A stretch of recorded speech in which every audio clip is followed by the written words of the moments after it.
Hey everybody, this is Jeff, El Jefe Tacoma, coming to you live from Mailman Studios, blah blah blah. All right, so I tried to do this last night, get back into It Can't Happen Here. The energy's weird because Biden was officially declared our next president, and so it's good, it's not so great, it's weird.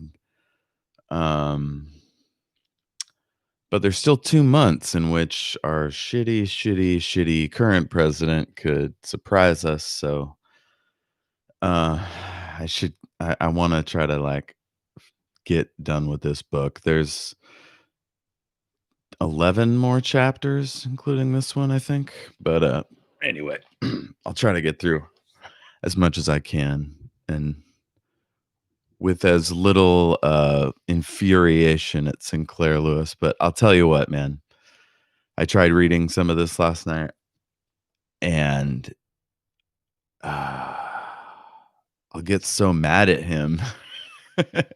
And then he'll solve the problem a paragraph later, and so I should have just shut up and lived in those feelings, but I have to feel compelled to talk about it. Anyway, here we go. Chapter 24. Shift this around.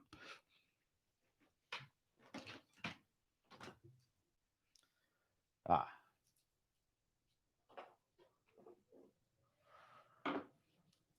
Giant joint.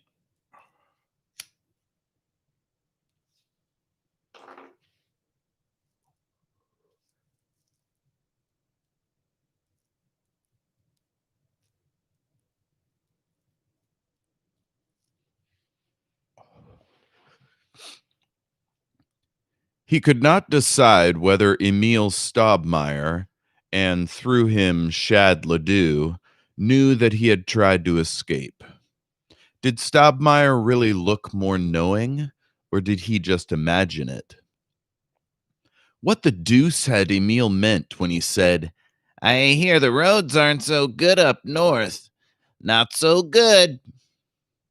Whether they knew or not, it was grinding that he should have to shiver lest an illiterate roustabout like Shad Ledoux find out that he desired to go to Canada, while a ruler slapper like Staubmeier, a squeers with certificates in pedagogy, should now be able to cuff grown men instead of urchins and should be editor of the Informer, Doremus's Informer. Staubmeier, that human blackboard. Daily, Doremus found it more cramping, more instantly stirring to fury to write anything mentioning Windrip.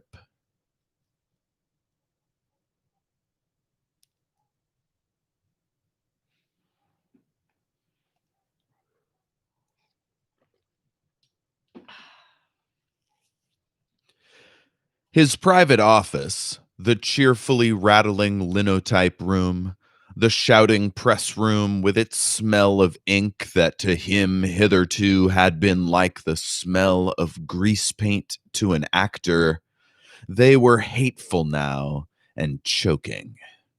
Not even Lorinda's faith, not even Sissy's jibes and Buck's stories could rouse him to hope. He rejoiced the more, therefore, when his son Philip telephoned him from Worcester. "Be home Sunday? Marilla's in New York, gadding, and I'm alone here. Thought I'd just drive up for the day and see how things are in your neck of the woods." "Come on! Splendid! So long since we've seen you. I'll have your mother start a pot of beans right away."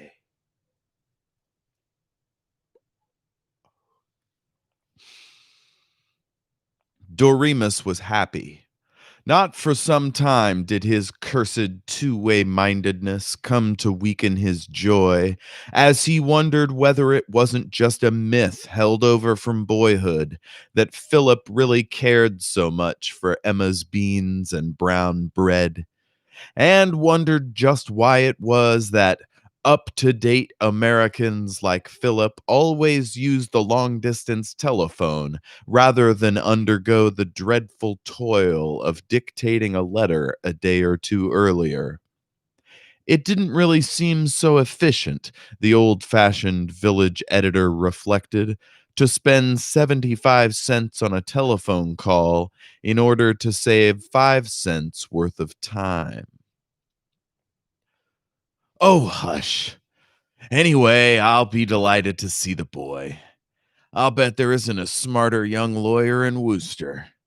There's one member of the family that's a real success. He was a little shocked when Philip came, like a one man procession, into the living room late on Saturday afternoon.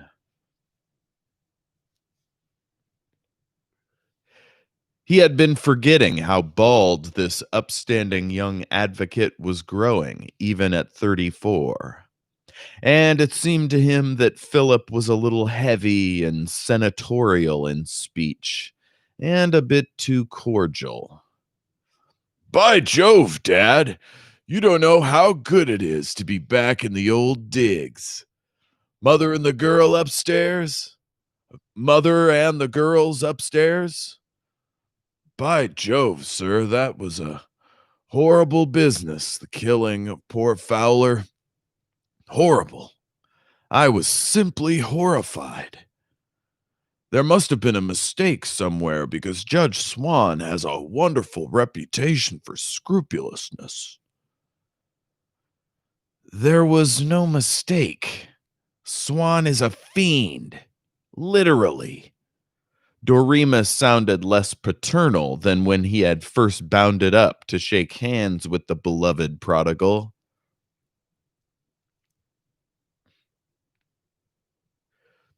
Really? We must talk it over. I'll see if there can't be a stricter investigation. Swan? Really? We'll certainly go into the whole business. But first, I must just skip upstairs and give Mammy a good smack, and Mary and little sis. And that was the last time that Philip mentioned Effingham Swan or any stricter investigation of the acts thereof. All afternoon he was relentlessly filial and fraternal, and he smiled like an automobile sale.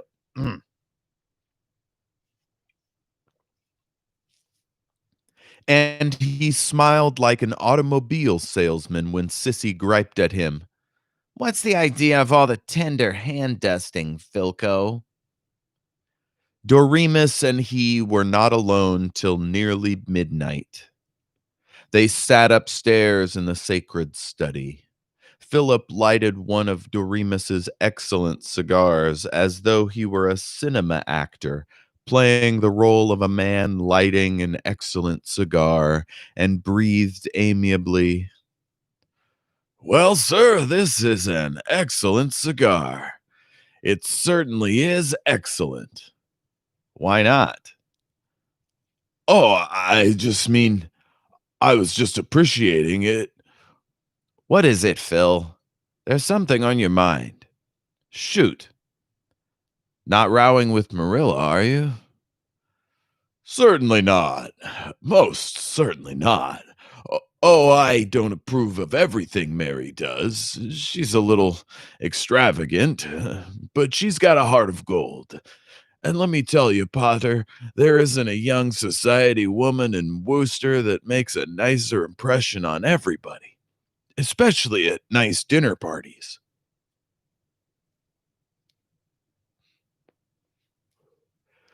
Well, then, let's have it, Phil. Something serious?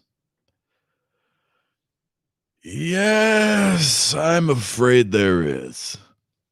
Look, Dad. Oh, do sit down. Be comfortable. I've been awfully perturbed to hear that that you're in slightly bad odor with some of the authorities. You mean the corpos? Naturally. Who else? Maybe I don't recognize them as authorities. Oh, listen, Potter, please don't joke tonight. I'm serious. As a matter of fact, I hear you're more than just slightly in wrong with them. And who may your informant be? Oh, just letters, old school friends. Now, you aren't really pro corpo, are you? How did you ever guess? Well, I didn't vote for Windrip personally, but I begin to see where I was wrong. I can see now that he has not only great personal magnetism, but real constructive power, real sure enough statesmanship. Some say it's Lee Saris's doing, but don't you believe it for a minute. Look at all Buzz did back in his home state before he ever teamed up with Saracen. And some say Windrip is crude. Well, so were Lincoln and Jackson. Now, what I think of Windrip, the only thing you ought to think of Windrip is that his gangsters murdered your fine brother in law and plenty of other men just as good. Do you condone such murders? No, no, certainly not. How could you suggest a thing? How could you suggest such a thing, Dad? No one abhors violence more than I do. Still, you can't make an omelet without breaking eggs. Hell and damnation! Why, Potter? Don't call me Potter.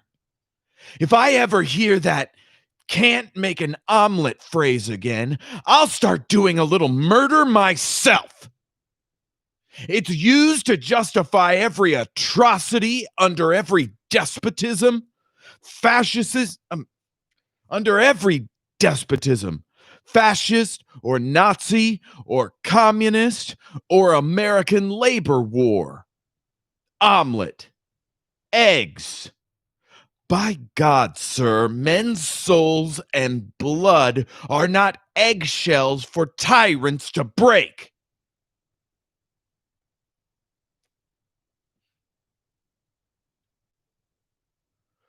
Oh, sorry, sir. I guess maybe the phrase is a little shop worn. I just mean to say, I'm just trying to figure this situation out realistically. Realistically? That's another buttered bun to excuse murder. But honestly, horrible things do happen. Thanks to the imperfection of human nature. But you can forgive the means if the end is a rejuvenated nature that I can do nothing of the kind. I can never forgive evil and lying and cruel means. And still less can I forgive fanatics that use that for an excuse. If I may imitate Romain Rolland, a country that tolerates evil means, evil manners, standards of ethics for a generation will be so poisoned that it never will have any good end. I'm just curious. But do you know how perfectly you're quoting every Bolshevik apologist that sneers at decency and kindness and truthfulness in daily dealings as bourgeois morality? I hadn't understood that you'd gone quite so Marxo materialistic.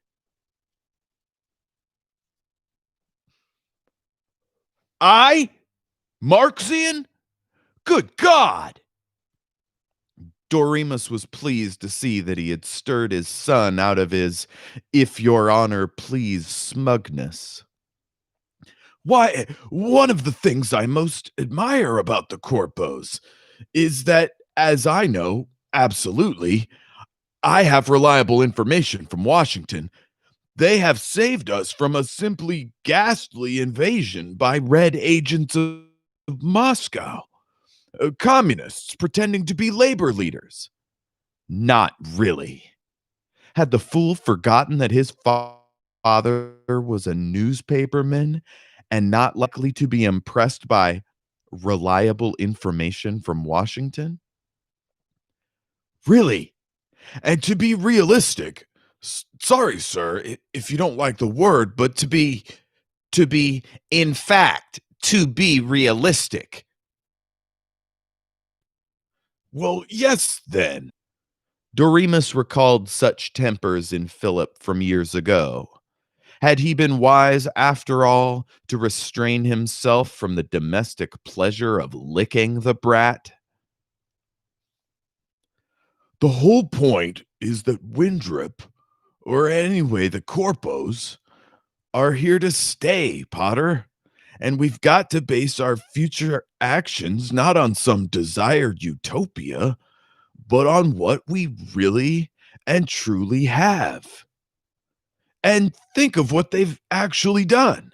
Just for example, how they've removed the advertising billboards from the hallways and ended unemployment, and their simply stupendous feat in getting rid of all crime. Good God! Pardon me? What'd you say, Dad? Nothing. Nothing. Go on. But I begin to see now that the Corpo gains haven't been just material, but spiritual. Eh? Really? They've revitalized the whole country. Formerly, we had gotten pretty sordid, just thinking about material possessions and comforts, about electric refrigeration and television and air conditioning. Kind of lost the sturdiness that characterized our pioneer ancestors. Why, ever so many young men were refusing to take military drill, and the discipline and willpower and good fellowship that you only get from military training. Oh, pardon me. I forgot you were a pacifist. Doremus grimly muttered. Not anymore. Of course, there must be any number of things we can't agree on, Dad. But after all, as a publicist, you ought to listen to the voice of youth.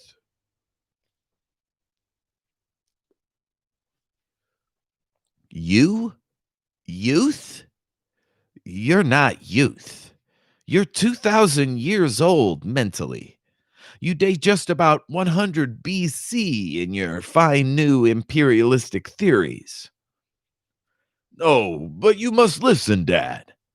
Why do you suppose I came clear up here from Worcester just to see you? God only knows. I want to make myself clear. Before Windrip, we'd been lying down in America, while Europe was throwing off all her bonds. Both monarchy and this antiquated parliamentary democratic liberal system that really means rule by professional politicians and by egotistic intellectuals. We've got to catch up to Europe again, got to expand. It's the rule of life. A nation, like a man, has to go ahead or go backward, always. I know, Phil. I used to write that same thing in those same words back before 1914. Did you? Well, anyway, got to expand. Why, what we ought to do is grab all of Mexico and maybe Central America and a good big slice of China. Why, just on their own behalf, we ought to do it, misgoverned the way they are. Maybe I'm wrong, but impossible! Windrip and Saracen and Dewey Hake and McGoblin, all of those fellows, they're big. They're making me stop and think. And now to come down to my errand here, you think I ought to run the Informer according to Corpo theology? Why, why, yes. That was approximately what I was going to say. I just don't see why you haven't been more reasonable about this whole thing. You with your quick mind. After all, the time for selfish individualism is gone. We've got to have mass action. One for all and all for one. Philip, would you mind telling me what the deuce you're really heading toward? Cut the cackle.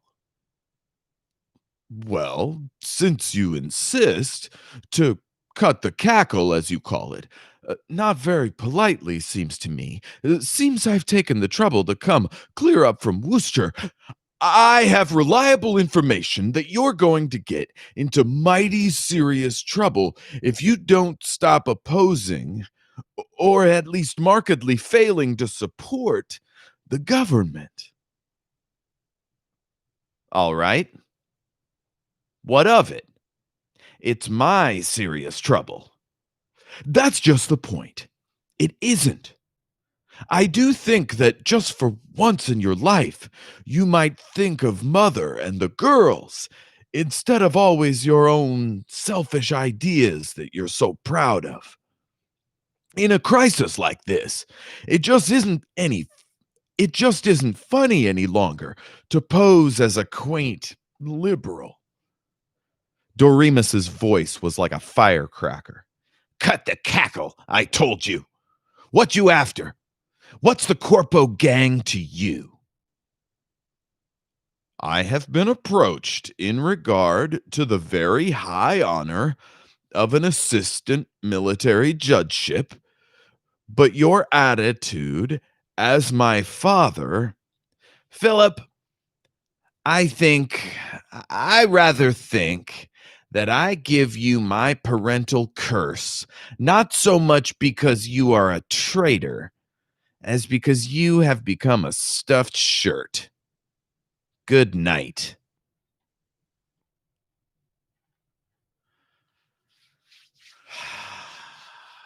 Okay.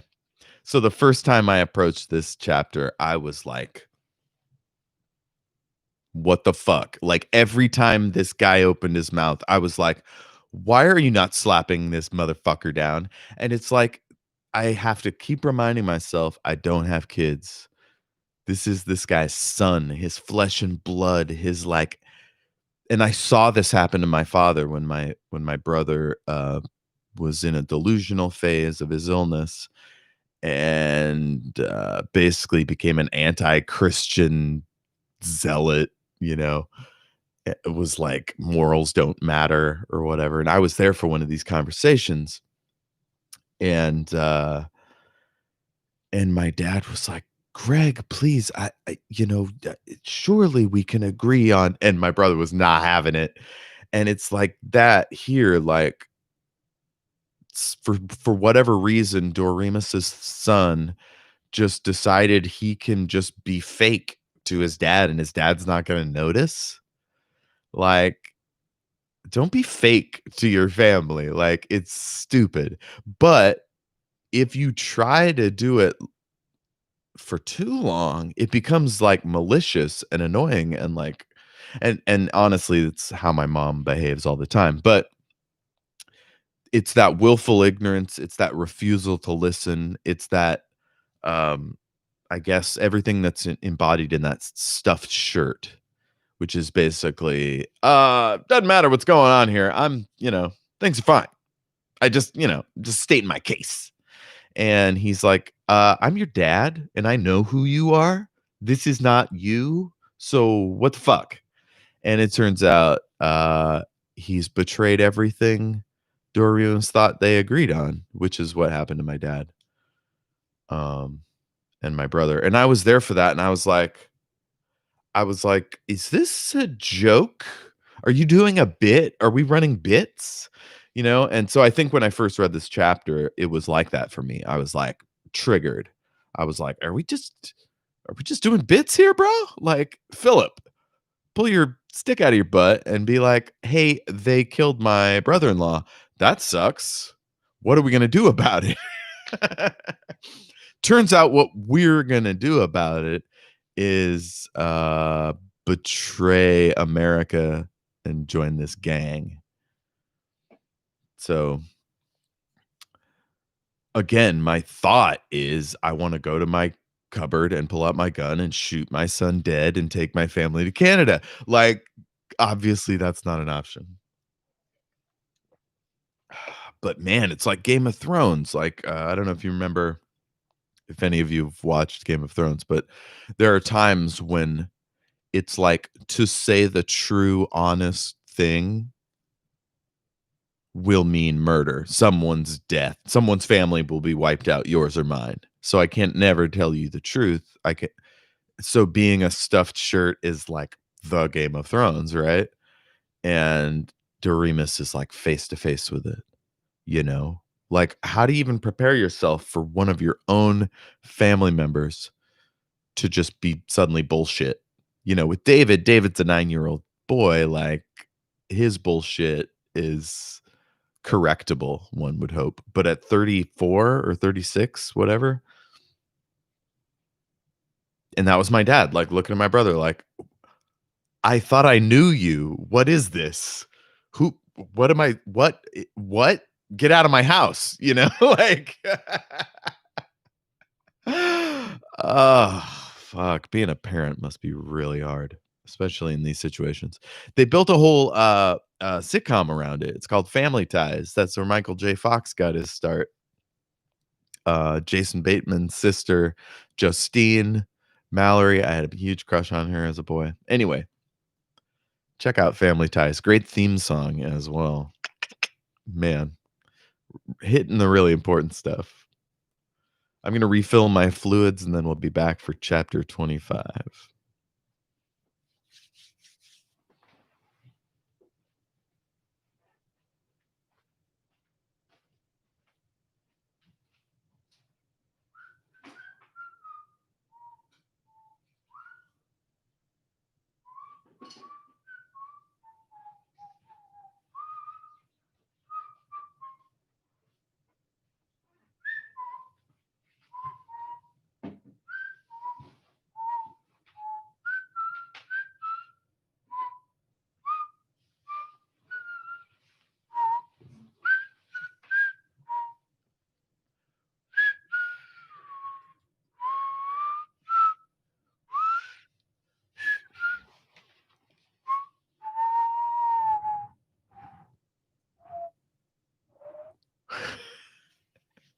Sometimes you get into whistling and you're like, hey, is there a song there? I don't know.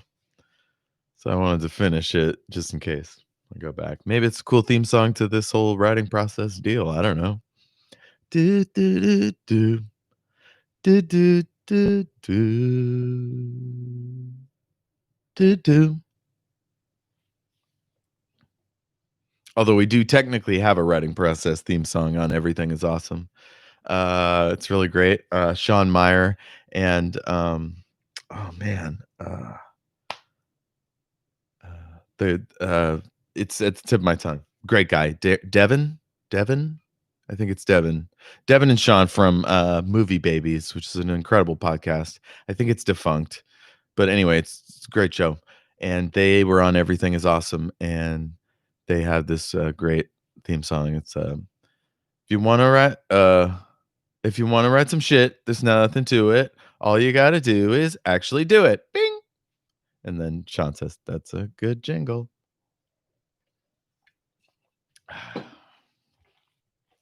Listen to Everything Is Awesome. I'll be cutting these down and putting them on the Everything Is Awesome podcast feed. And I started doing this reading and commentary thing on there during the writing process, which is a segment I try to do every episode, where me and my guests share our work and kind of critique or whatever. And so the kind of critical read started there. I do it with my book, my first book, Day One, which, by the way, oh my god, I'll talk about this on Everything Is Awesome. But I just talked to my artist for the cover art. I don't what is this, spray paint? Doing some cover art for the first book, which is called Day One in the Shattered Worlds trilogy. And oh man, yeah. So that's coming. Anyway, I read those on Everything Is Awesome. I'm through 17 chapters. I've read the 18th, and I'm working on the I started drawing a cover for each chapter that I read, and I think that's started to take the longest. The next one's really cool. That's really good. But anyway, yeah, I read my novel like this there, where I take little breaks here and there and talk about shit. Um, but yeah, Everything Is Awesome podcast. Check it out. Find me on Twitter at EIA Podcast. Um, or send us an email, everythingisawesomepodcast@gmail.com. And yeah, share your work with me. Maybe send me a recording of you reading one of your poems, or maybe you could be a guest on the show, whatever. Get in touch and let's make it happen. I'm gonna relight my ridiculously oversized joint. This motherfucker's 2 grams. That's like, if for people who bought weed back in the day when it wasn't free, or I mean, when it wasn't legal, you'd get an eighth, and you'd always be like, "Is this really? How big is this? How much is this?" This is like a shitty eighth that you got from like a high school kid. Like, it's too small, and he clearly pinched it, but it's like, what are you gonna do? You know, never see that guy again. But so you just put it all into one big giant baseball bat, motherfucker. All right.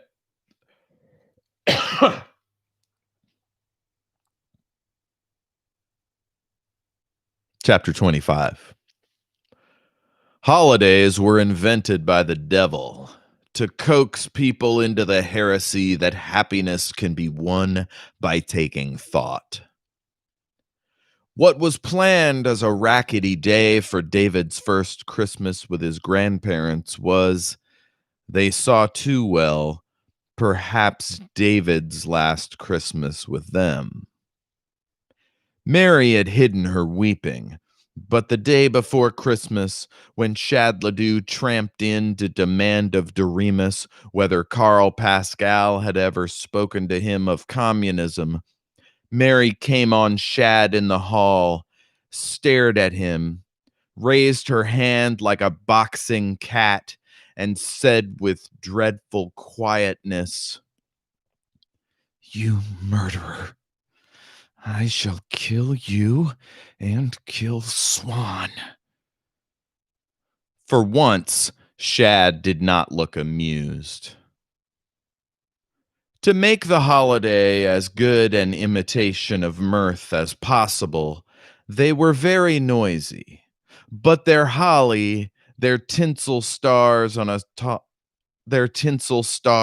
tall pine tree, their family devotion in a serene old house in a little town, was no different at heart from despairing drunkenness in the city night.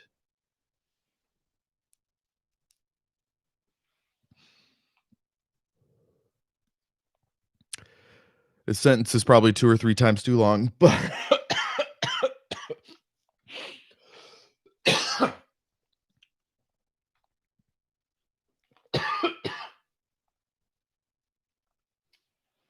I'm trying to.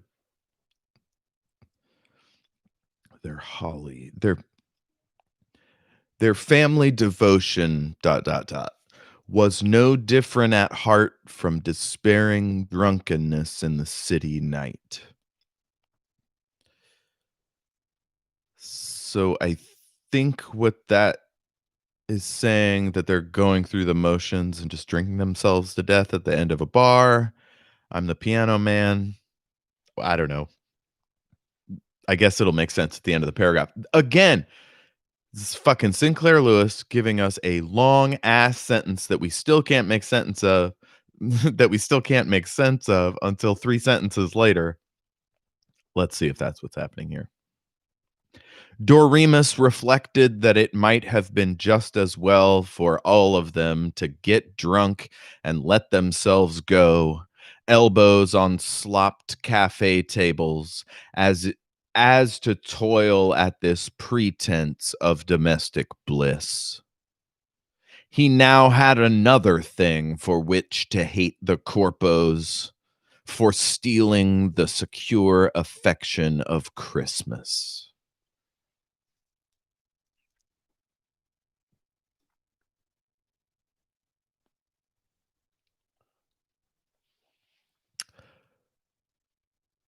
Okay, I don't know if this was bound to happen for reasons I'll point out in a second, or if this is just some shit I have to work through, and because I have talked about that a lot in the 2 upcoming episodes of Everything is Awesome with Nakane, from Tacoma Protest Daily, uh, talked about how having a narcissist as a parent and having the president be a narcissist, like, working against each other, triggering old associations and stuff. I've been estranged from my mom since 2016, December 2016, Christmas Eve. There's a story. Anyway, so and here Buzz Windrip is a narcissist, but also he's horrible, evil, right? So I'm trying not to make this too much about me and my personal life or whatever, because this is about the country. But I'm vibing with this because in my personal life, my mom ruined Christmas by being shitty. And it really sucks because Christmas being right around the time of her birthday, her being the like lord of our house.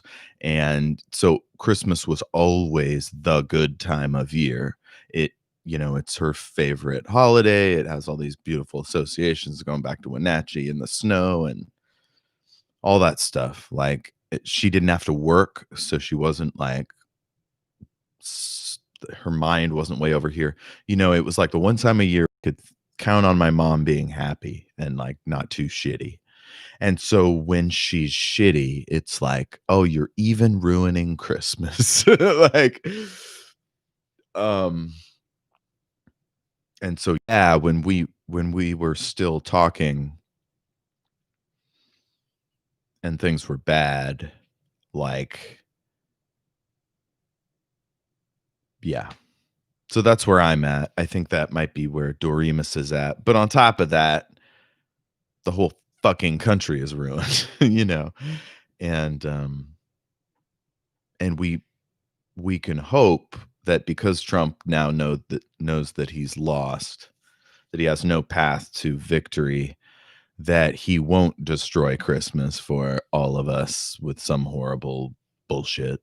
I was really afraid that if he ever got a lead in the voting, that he would unleash his fascist paramilitaries and just do Buzz Windrip on us. Um, but I don't think he can do that if he never actually had a lead. He can't really. Americans need a winner. They love a winner. I mean, I think that's why Philip has gone full corpo. People just want to follow the winner. David, the 9-year-old, wants to be like a winner. It's so American. Like Sinclair Lewis got that. I hate his long ass sentences, but he's got it. All right. Enough about my bullshit. For noon dinner, Louis Rotenstern was invited because he was a lorn bachelor and, still more, because he was a Jew, now insecure and snubbed and threatened in an insane dictatorship. There is no greater compliment to the Jews than the fact that the degree of their unpopularity is always the scientific measure of the cruelty and silliness of the regime under which they live, so that even a commercial minded, money fondling, heavily humorous Jew burger like Rotenstern is still a sensitive meter of barbarism.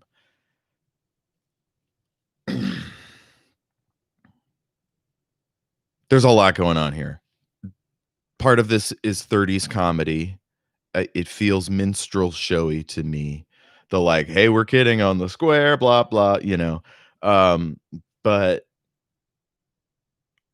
also like a edgy comic of today going like, "See, I'm talking about a Jew banker type that's not a Jew banker, Jew, Jew, Jew, Jew, Jew," I don't love that.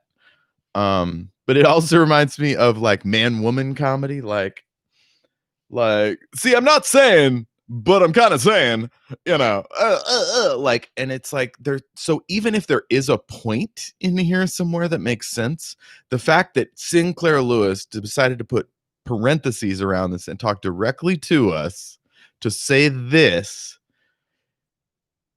is it worth it? And that's what I feel like he wrote this off in an evening, and this is like open mic comedy. A sensitive meter of barbarism. Like, think about that. All you have to say is is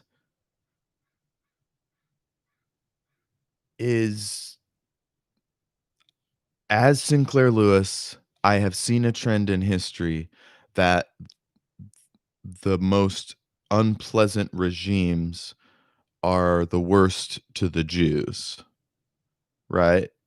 It's probably anecdotal. It's probably not borne out by the facts, but that's a thing I've seen. But instead, he has to fucking get all cute with these words. Listen to this.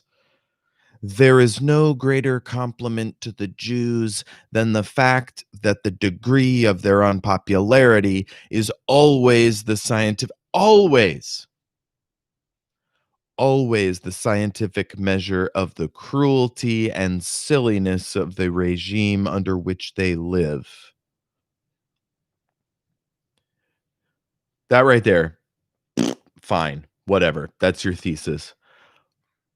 But then he has a whole other clause to defend why he has a stereotype. That's what I'm really having a problem with, is there's a reason why they're having lunch with a stereotype, and this is why.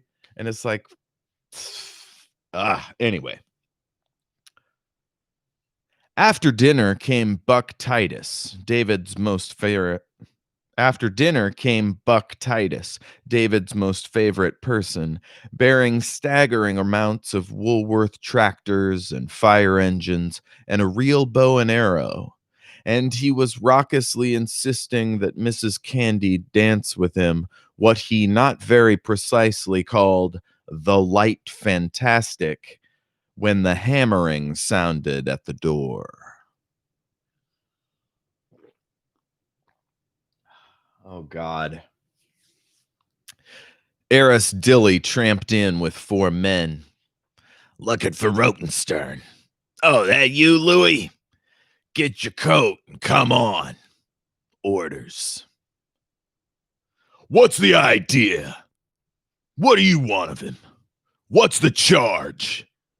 Demanded Buck, still standing with his arm about Mrs. Candy's embarrassed waist. Dunno's there be any charges. Just ordered to headquarters for questioning. District Commissioner Reek in town. Just asked a few people a few questions. Come on, you! Come on, you! The hilarious celebrants did not, as they had planned, go out to Lorinda's tavern for skiing. Next day, they heard that Rotenstern had been taken to the concentration camp at Trianon, along with that crabbed old Tory Raymond Pridewell, the hardware dealer. Both imprisonments were incredible. Rotenstern had been too meek. And if Pridewell had not ever been meek, if he had constantly and testily and loudly proclaimed that he had not cared for Ledoux as a hired man and now cared even less for him as a local governor, yet, why, Pridewell was a sacred institution. As well think of dragging the Brownstone Baptist Church to prison. Later, a friend of Shad Ledoux took over Rotenstern's shop. It can happen here, meditated Doremus. It could happen to him. How soon? Before he should be arrested, he must make amends to his conscience by quitting the informer.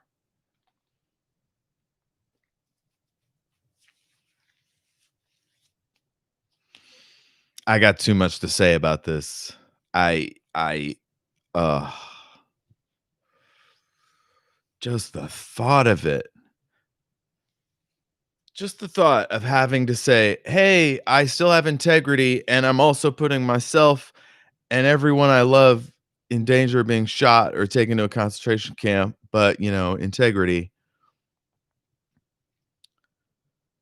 Uh, yeah, that I mean, I'm totally against plagiarism. I'm a snob about writing on TV and shit.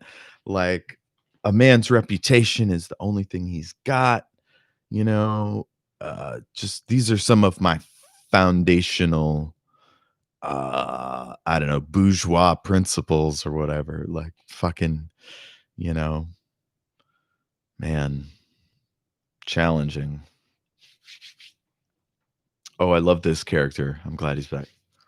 Professor Victor Loveland, once a classicist of Isaiah College, having been fired from a labor camp for incompetence in teaching arithmetic to lumberjacks, was in town with wife and babies on his way to a job clerking in his uncle's slate quarry near Fairhaven. He called on Doremus and was hysterically cheerful. He called on Clarence Little. "Dropped in to visit with him," Clarence would have said. Now that twitchy, intense jeweler, Clarence, who had been born on a Vermont farm and had supported his mother till she died when he was 30, had longed to go to college and, especially, to study Greek. Though Loveland was his own age, in the mid-30s, he looked on him as a combination of Keats and Liddell. His greatest moment had been hearing Loveland read Homer. Loveland was leaning on the counter. "Gone ahead with your Latin grammar, Clarence?" "Golly, Professor, it just doesn't seem worthwhile anymore. I guess I'm kind of a weak sister, anyway. But I find that these days it's about all I can do to keep going." "Me too. And don't call me professor. I'm a timekeeper in a slate quarry. What a life." They had not noticed the clumsy-looking man in plain clothes who had just come in. Presumably, he was a customer, but he grumbled, uh, "Who is this motherfucker? Huh. I gotta come up with a voice for this stranger." "So you two pansies don't like the way things go nowadays?" Wait, they had not noticed the clumsy-looking man in plain clothes who had just come in. Presumably, he was a customer, but he grumbled, "So you two pansies don't like the way things go nowadays? Don't suppose you like the corpos? Don't think much of the chief." He jabbed his thumb into Loveland's rib so painfully that Loveland yelped, "I don't think about him at all." "Oh, you don't, eh? Well, you two fairies could come along to the courthouse with me." "And who may you be?" "Oh, just an Evanson in the MMs, that's all." He had an automatic pistol.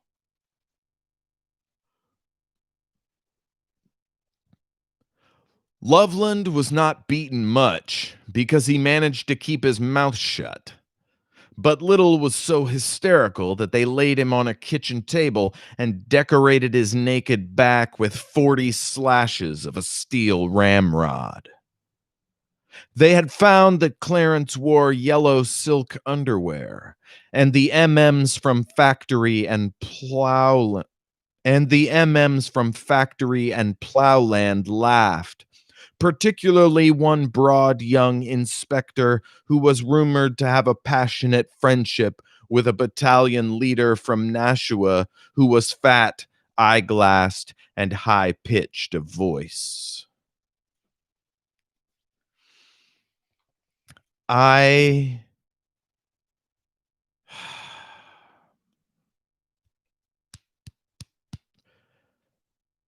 30s comedy. I'm going to move on. I mean, we all know what's problematic about that. I'm just going to if he's going to code things as gay to make um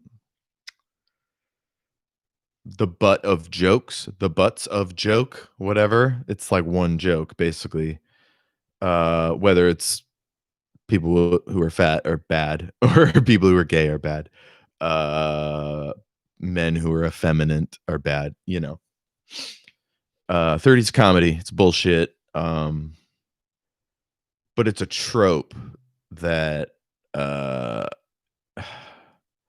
Nazis are often portrayed as being fancy boys, so that we can put them in the other and make them like embarrassing. Now, of course, we all know anecdotally a proto Nazi or like I worked with a guy, I had to fire him basically uh for like headed down this weird 4chan road, and he was a little, like could have been closeted gay or like I don't know, just had that energy. But it's like I'm not going to use that as a trope stereotype thing to make fun of somebody.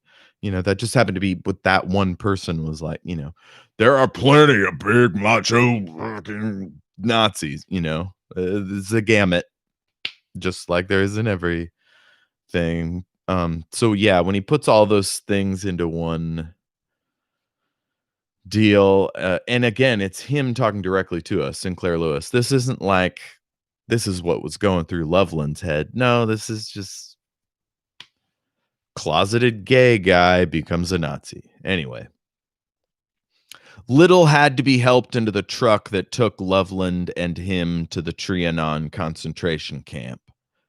One eye was closed and so surrounded with bruised flesh that the driver said it looked like a Spanish omelet. The truck had an open body, but they could not escape because the three prisoners on this trip were chained hand to hand. They lay on the floor of the truck. It was snowing. I'm sorry to jump in with a complete and utter tangent, but I just finished listening to The Left Hand of Darkness by Ursula K. Le Guin. It was like 1971 Hugo Award winning novel. I'm going through all the Hugo Award winners from the beginning. And there was this whole long icky section where a guy was in a cold ass dark truck with a bunch of people. It was cold and outside it was snowing. And it's like, boom, here we are. And it's like, it's hard to read. It's going to be hard to read out loud. This shit happens. It's happening now somewhere. It sucks. The third prisoner was not much like Loveland or Little. His name was Ben Trippin.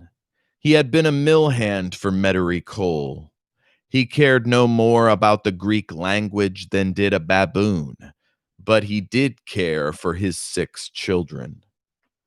He had been arrested for trying to strike Coal and for cursing the Corpo regime when Coal had reduced his wages from $9 a week in pre-Corpo currency to $7.50. Do you guys remember Metairie Coal? This is our waffler. This is our in-between motherfucker. This is our guy who should have already repented and joined the resistance and become a spy. Maybe he has. I don't think he has, but That's our fucking Benedict Arnold motherfucker. And here we're hearing third hand or second hand at least that he's still being a bastard. Um, let's see. As to Loveland's wife and babies, Lorinda took them in till she could pass the hat and collect enough to send them back to Mrs. Loveland's family on a rocky farm in Missouri. But then things went better.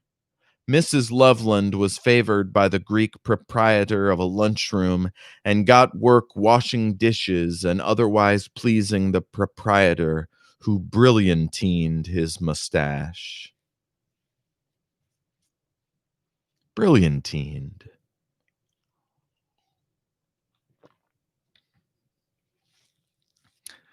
I really like this little bit right here. This is so important in any resistance, in any oppressed society, right? Uh, in every crisis, there is opportunity. In every disaster, I talk about this in my first novel, Day One, is or I portray this or whatever. In every crisis, there's people doing good, and in a book like this, that's appreciates differences in class, that's addressing important stuff, to include what's going on with the women, like who's doing what good works where, and to whose benefit, and to hear that there's just in this. It's what's so weird about his giant long sentences is he just has this spare little paragraph that builds out the world of all these people working together to help those left behind. You know, it's pretty cool. And this guy brilliantines his mustache. The county administration, in a proclamation signed by Emil Staubmeier, announced that they were going to regulate the agriculture on the submarginal land high up on Mount Terror. As a starter, half a dozen of the poorer families were moved into the large, square, quiet old house of that large, square, quiet old farmer, Henry Veeder, cousin of Doremus Jessup. This has nothing to do with anything, but just if you thought it was odd the way I was reading that, it's because good old Sinclair Lewis is a comma fascist. He puts so many commas in the sentence. Check this out. As a starter, half a dozen of the poorer families were moved into the large, square, quiet, old house of that large, square, quiet, old farmer, Henry Veeder, cousin of Doremus Jessup. Is that 11 commas? Man. And honestly, here's my problem. That's fine. Like sometimes you need to pack that much information into such a tight unit. All right. Sometimes you don't want to spend a whole paragraph describing how they're large, square, quiet, old. But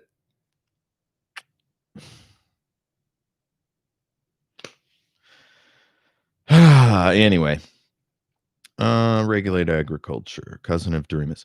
These poorer families had many children, a great many, so that there were 4 or 5 persons bedded on the floor in every room of the home where Henry and his wife had placidly lived alone since their own children had grown. Henry did not like it and said so, not very tactfully, to the MMs herding the refugees. What was worse, the dispossessed did not like it any better. 'Tain't much, but we got a house of our own. Dunno why we should get shoved in on Henry," said one. "Don't expect other folks to bother me, and don't expect to bother other folks. Never did like that fool kind of yellow color Henry painted his barn, but guess that's his business."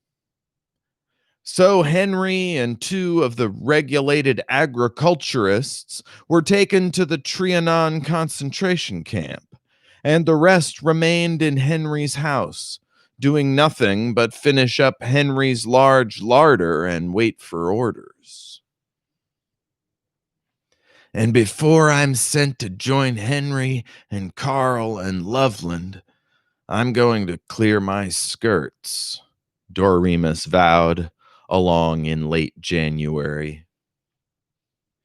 He marched in to see County Commissioner Ledoux. "I want to quit the Informer. Staubmeyer has learned all I can teach him." "Staubmeyer? Oh, you mean Assistant Commissioner Staubmeyer?" "Chuck it, will you? We're not on parade, and we're not playing soldiers. Mind if I sit down?" "Don't look like you cared a hell of a lot whether I mind or not. But I can tell you, right here and now, Jessup, without any monkey business about it, you're not going to leave your job. I guess I could find enough grounds for sending you to Trianon for about 1,000,000 years, with 90 lashes, but you've always been so stuck on yourself as such an all-fired honest editor. It kind of tickles me to watch you kissing the chief's foot and mine. I'll do no more of it. That's certain, and I admit that I deserve your scorn for ever having done it." "Well, isn't that elegant? But you'll do just what I tell you to, and like it. Jessup, I suppose you think I had a swell time when I was your hired man, watching you and your old woman and the girls go off on a picnic while I was just your hired man with dirt in my ears. Your dirt. I could stay home and clean up the basement." "Maybe we didn't want you along, Shad. Good morning." Shad laughed. There was a sound of the gates of Trianon concentration camp in that laughter. It was really Sissy who gave Doremus his lead. He drove to Hanover to see Shad's superior, District Commissioner John Sullivan Reek, that erstwhile jovial and red-faced politician.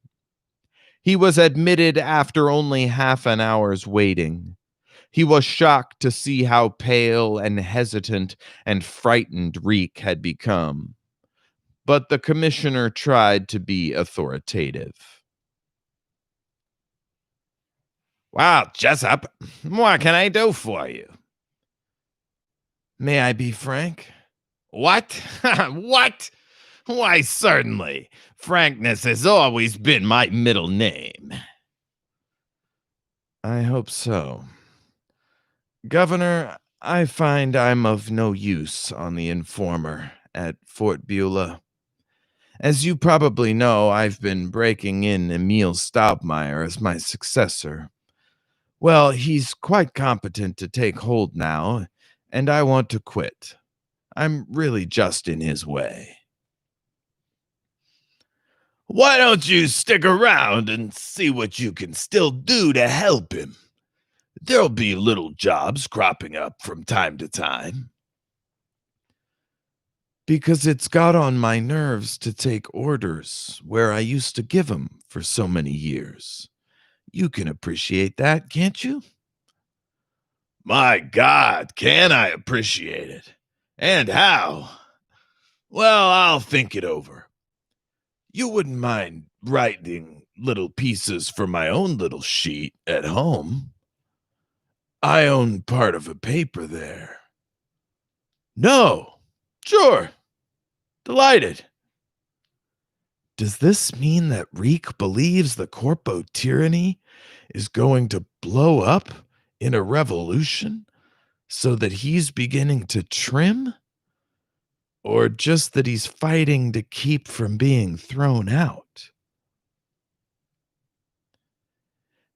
Yes, I can see how you might feel, Brother Jessup. Thanks.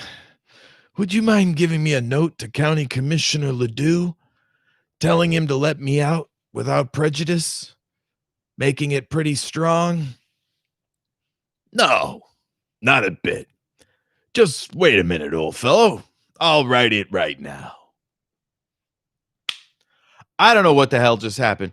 He gave us a parentheses, but not just in parentheses, which maybe is like from the editor, a quote. So I think that's Doremus thinking to himself in his own brain, which I don't know about y'all, but when I think to myself in my own brain, it makes perfect sense. Does this make perfect sense? Does this mean that Reek believes the corpo tyranny is going to blow up in a revolution so that he's beginning to trim? Or just that he's fighting to keep from being thrown out?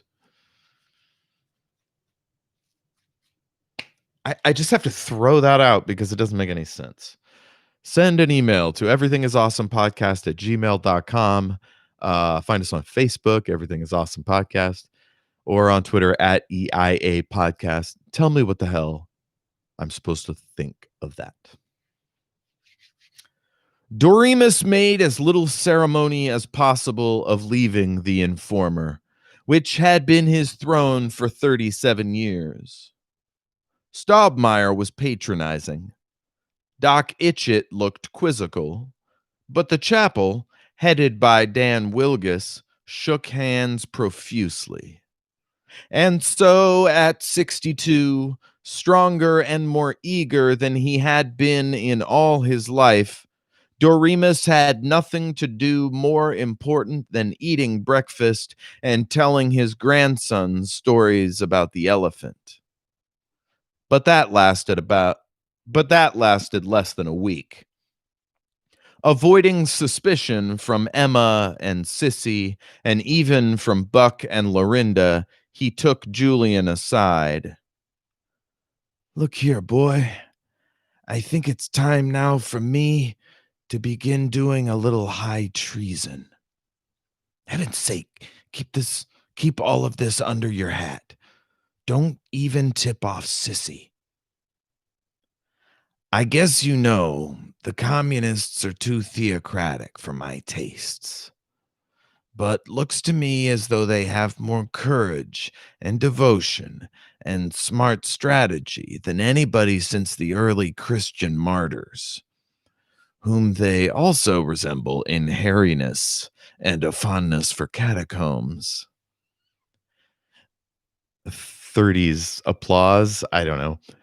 I want to get in touch with them and see if there's any dirty work at the crossroads I could do for them. Say, distributing a few early Christian tracts by St. Lenin.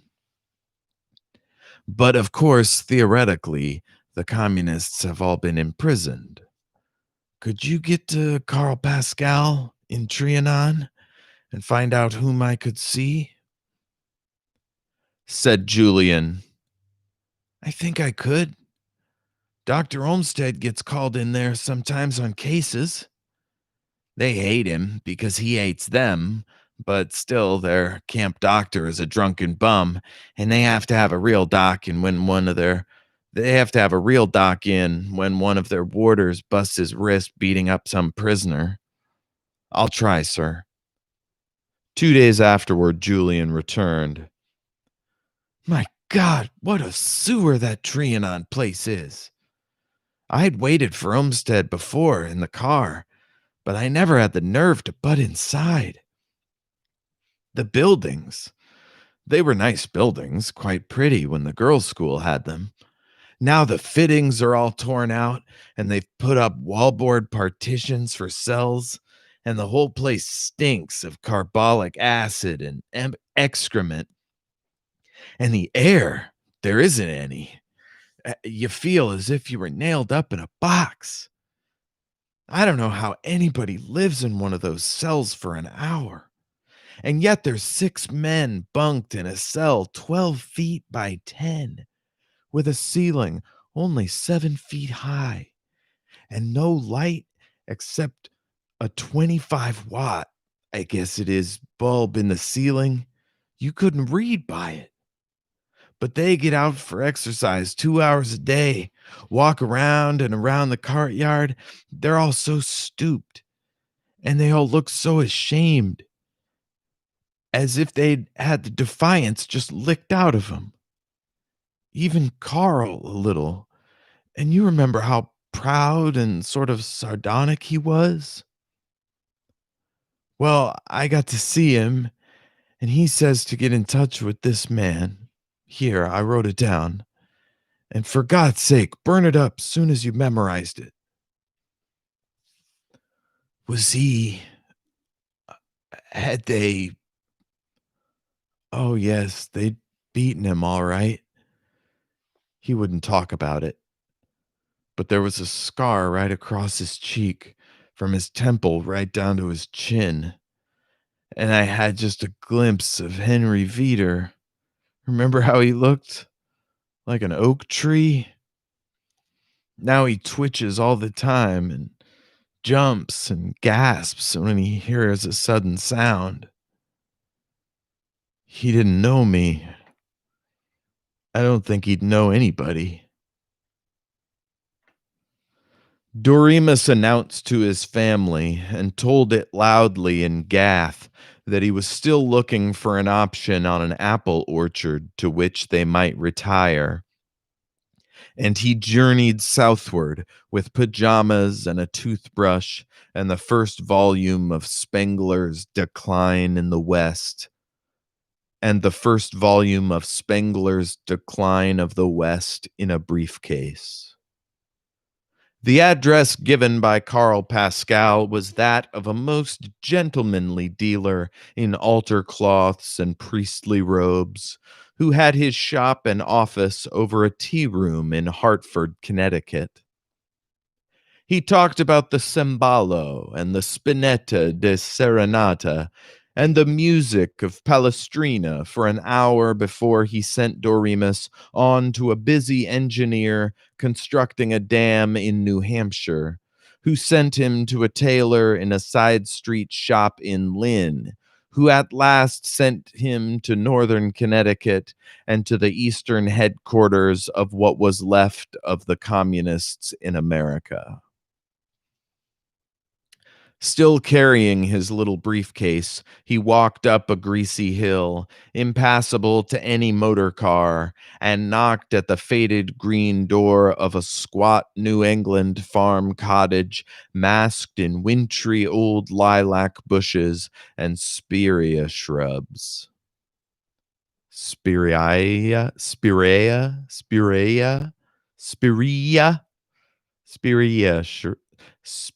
shrubs. A, a stringy farm wife opened and looked hostile. I'd like to speak to Mr. Ailey. Mr. Bailey or Mr. Cayley? None of 'em home. You'll have to come again. Then I'll wait. What else should one do these days? All right, come in. Thanks. Give them this letter. The tailor had warned him. It will all sound very foolish, the passports and everything, but if any of the Central Committee gets caught. He made a squirting sound and drew his scissors across his throat. Doremus sat now in a tiny hall off a flight of stairs steep as the side of a roof, a hall with sprigged wallpaper and Currier and Ives prints, and black painted wooden rocking chairs with calico cushions. There was nothing to read but a Methodist hymnal and a desk dictionary. He knew the former by heart, and anyway, he always loved reading dictionaries. Often had one seduced him from editorial writing. Happily, he sat conning phenol, N, chem, the univalent radical C6H5, regarded as the basis of numerous benzene derivatives as phenyl hydroxide C6 C6H5OH, ferricratian N, a choriambic trimeter catalectic or catalectic glyconic, composed of a spondee, a choriambus, and a catalectic syllable. What? And a catalectic syllable. Well, I never knew any of that before. I wonder if I do now, thought Doremus contentedly, before he realized that glowering from a very narrow doorway was a very broad man with wild gray hair and a patch over one eye. Doremus recognized him from pictures. He was Bill Atterbury, miner, longshoreman, veteran IWW leader, old AFL strike leader, 5 years in San Quentin and 5 honored years in Moscow, and reputed now to be the secretary of the illegal Communist Party. Holy shit. You know, it's funny. A lot of times people will post on Facebook pages or whatever, like, who's your dream guest as a podcaster? Like, who would you love to interview? And I'm always like, I don't know, Conan O'Brien, Paul F. Tompkins, maybe Brent Spiner, maybe, well, now maybe Alex Kurtzman from Star Trek Discovery. But anyway, like, but I never think about political figures like Jimmy Carter, people who I want to find out, are they actually good people? You know, like that's where it's so funny. Maybe after being a podcaster or interviewer long enough, you get so sick of bullshit artists and fakers that you kind of want to test and find out if someone's real or not. And that worked for me. That worked with Monica Nevi of the Hug Life podcast. I was like, she's a brilliant comedian from the Seattle area, and I think it lives in California now. But you're like, I want to find out, are you real? You know, like I want to scratch that itch. Like, are you really as cool as you seem to be, as decent as you claim to be? And she was one of them. There's others that have been on the show, like you know, had a teacher, like the teacher that inspired my love of writing poetry, Linda Blair, woman with a famous name, musician, poetry teacher, just great lady. But yeah, they're like, I want to test folks, find out, are you really like who I think you are? So yeah, to come face to face with, like, I mean, I don't even know who this would be in our modern context. Who is the leftiest of the left? Cornel West, maybe. Um, but uh, who's the biggest labor leader of today that's not a douche, right? You think of Andy Stern, who's a chump, who's corrupt as hell in my view, or his philosophy is anyway. Um, yeah, the most radical, the most militant labor leader. Like, I should know who that is. Like, I'm a unionman, you know? Like, I come out of the labor movement. I got into politics through the labor movement, and then got back out of them for the very same reason. Oh shit, I should know this. But I have been out of I haven't been active in my union in a while, so that's no excuse. I should know. I'm gonna go pee so then we can come back in and meet Mr. Ailey.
How's everybody doing?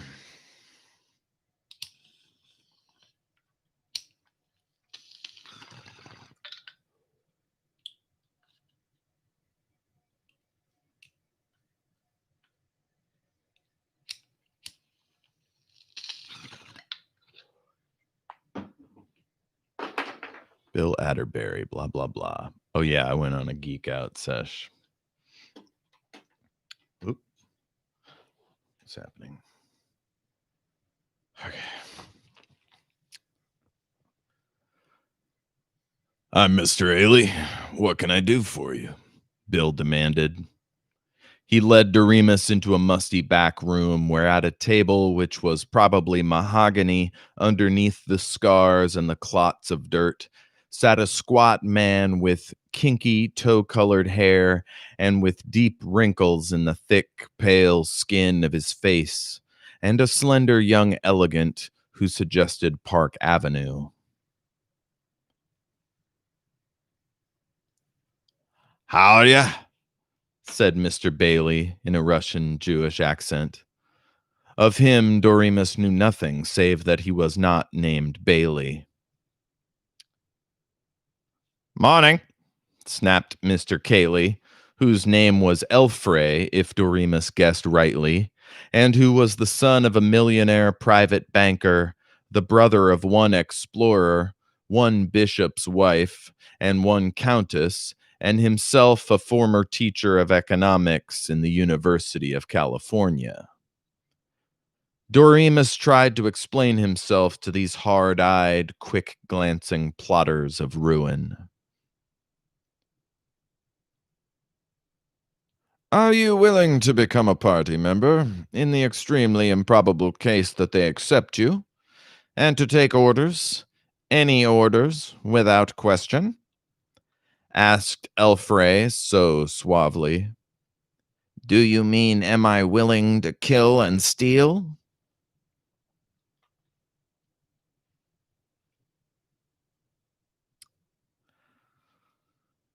You've been reading detective stories about the Reds. No. What you'd have to do would be much more difficult than the amusement of using a Tommy gun.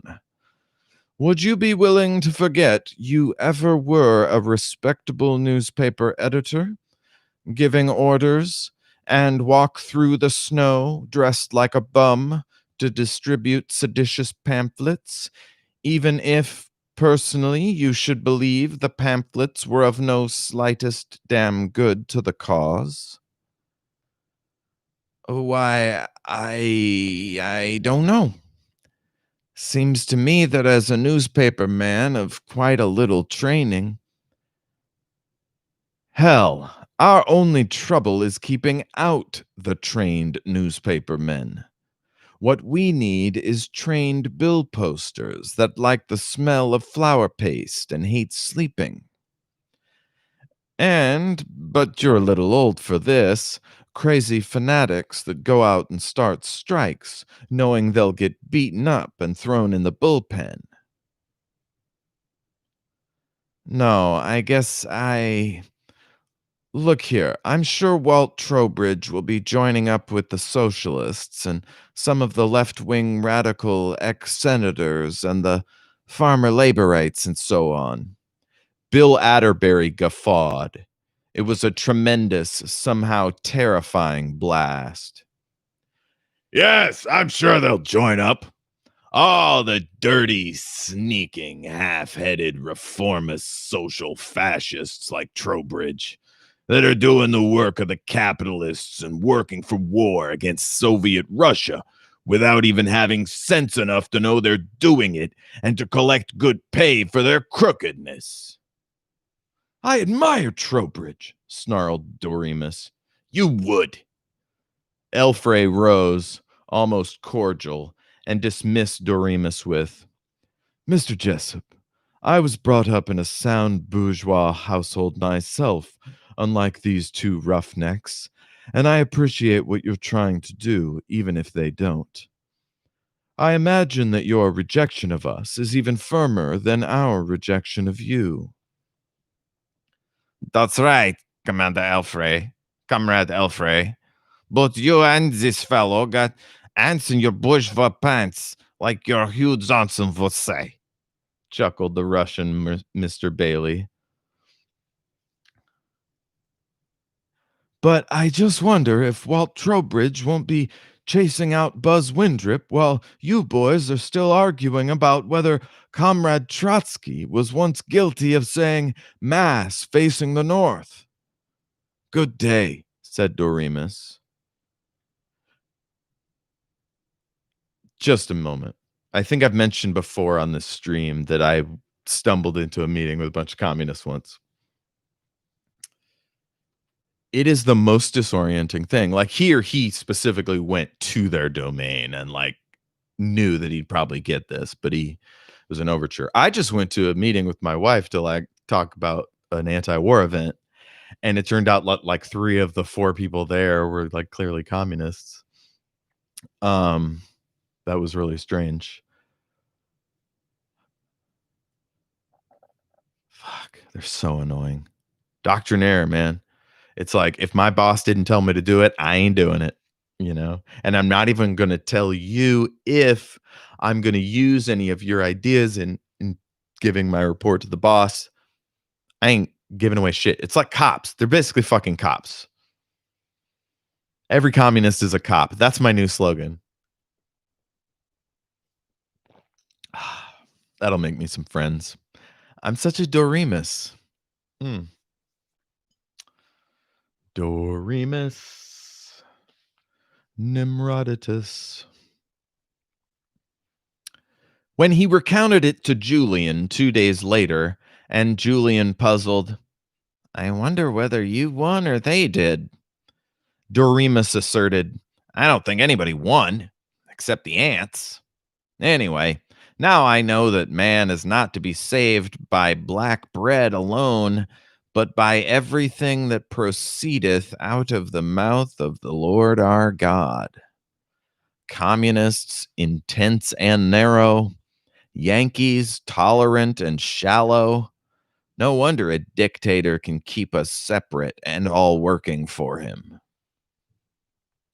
Even in the 1930s, when it was radiantly believed that movies and the motor car and glossy magazines had ended the provinciality of all the larger American villages, in such communities as Fort Beulah, all the retired businessmen who could not afford to go to Europe or Florida or California, such as Doremus, were as aimless as an old dog on Sunday afternoon with the family away.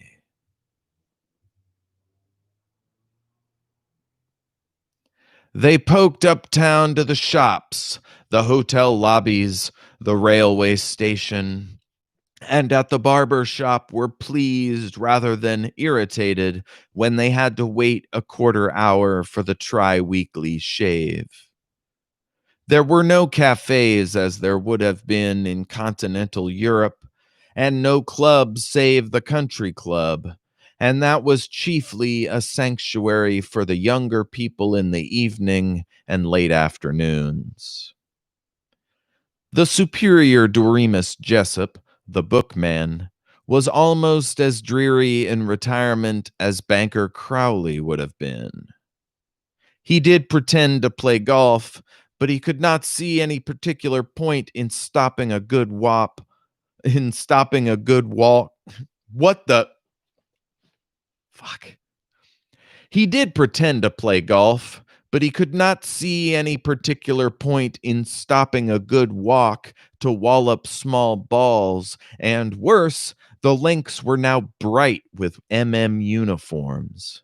And he hadn't enough brass, as no doubt Metairie Cole would have, to feel welcome hour on hour in the Hotel Wessex lobby. He stayed in his third-story study and read as long as his eyes would endure it. But he irritably felt Emma's irritation and Mrs. Candy's ire at having a man around the house all day. Yes, He'd get what he could for the house and for what small share in informer stock the government had left him when they had taken it over, and go. Well, just go. The Rockies or anywhere that was new. But he realized that Emma did not at all wish to go new places, and realized that the Emma to whose billowy warmth it had been comforting to come home after the office bored him and was bored by him when he was always there. The only difference was that she did not seem capable of admitting that one might, without actual fiendishness or any signs of hot footing it for Reno, be bored by one's faithful spouse.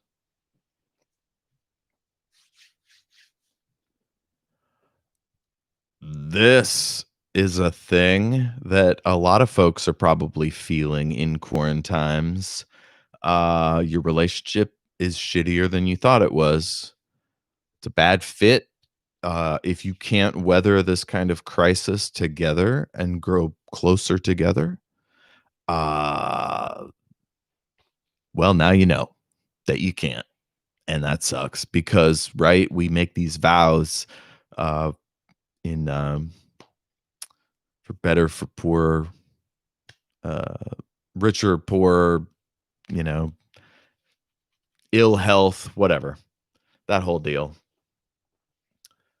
We promise this thing to God, and country in the form of a license. And it turns out it's not quite that durable.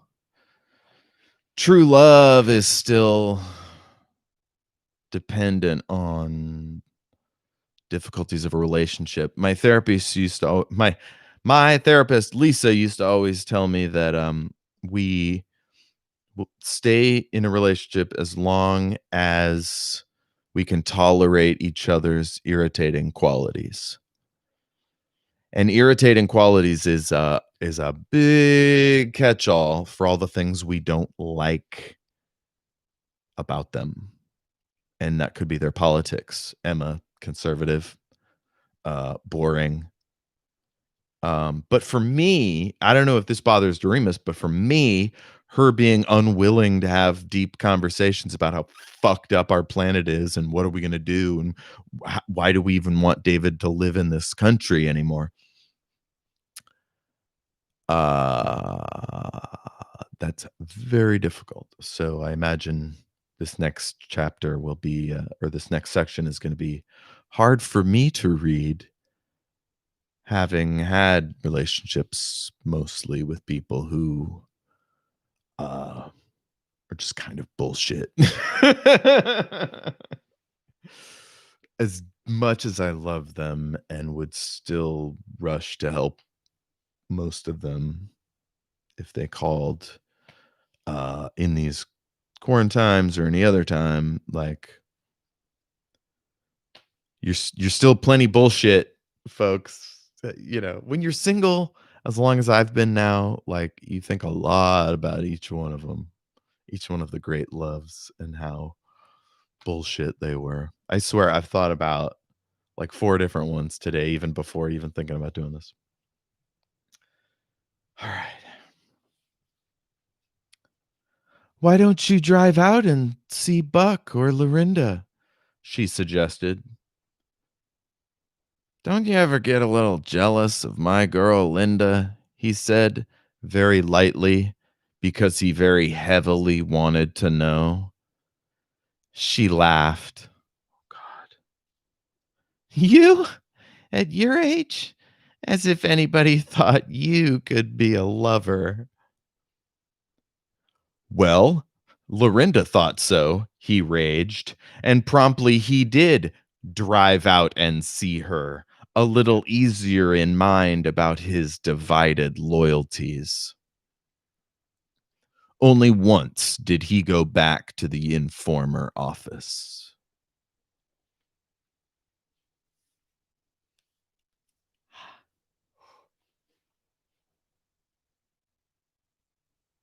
Having been horribly painfully cheated on, I hate it.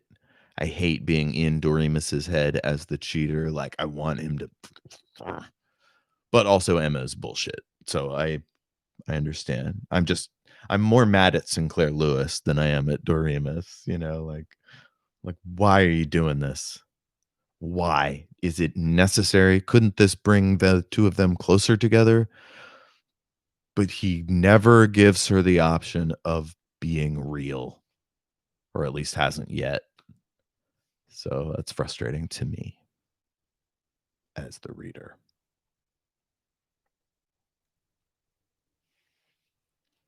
Stobmeyer was not in sight, and it was evident that the real editor was that sly bumpkin Doc Itchett, who didn't even rise at Doremus's entrance, nor listen when Doremus gave his opinion of the new makeup of the rural correspondence pages.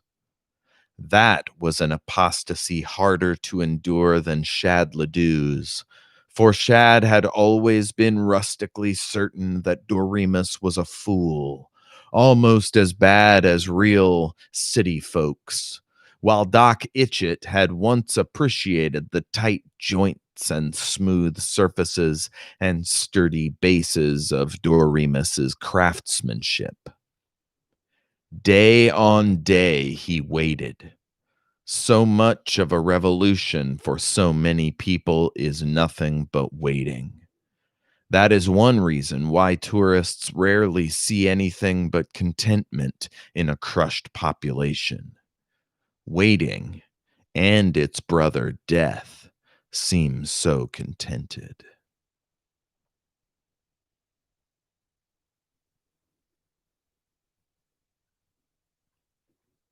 People are like nation states, and vice versa.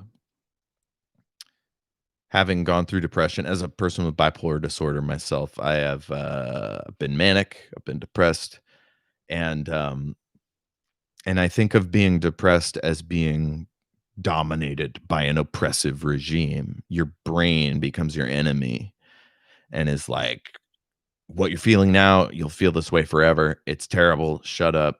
Stop being nice to yourself. Don't take care of yourself. Go back to bed.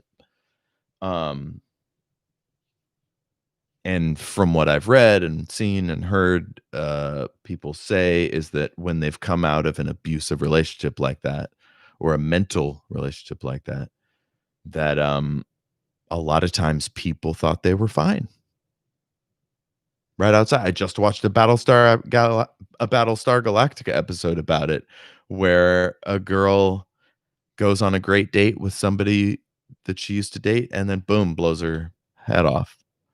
Uh, uh, and no one understands it. No one can explain why. And it's a thing that happens. You just, you know, what are you going to do? Walk around with a frown all day? You got to you know, make the most of it. But truly behind the scenes, it's fucking dark.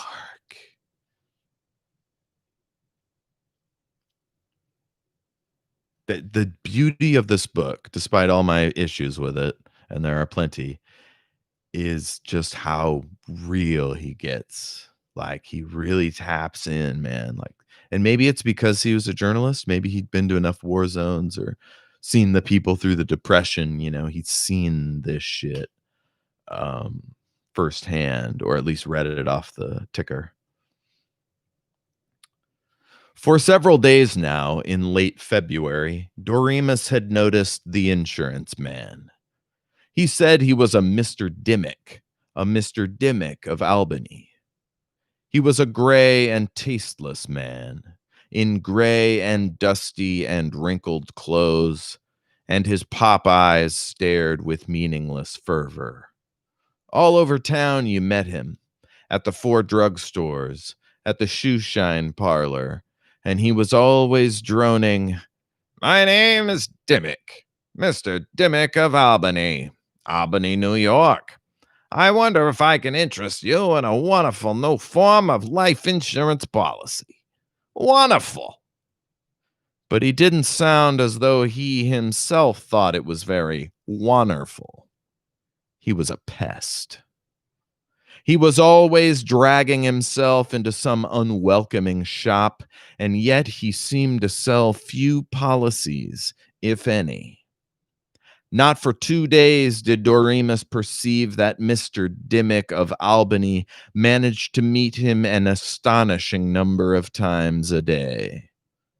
As he came out of the Wessex, he saw Mr. Dimmick leaning against a lamppost, ostentatiously not looking his way.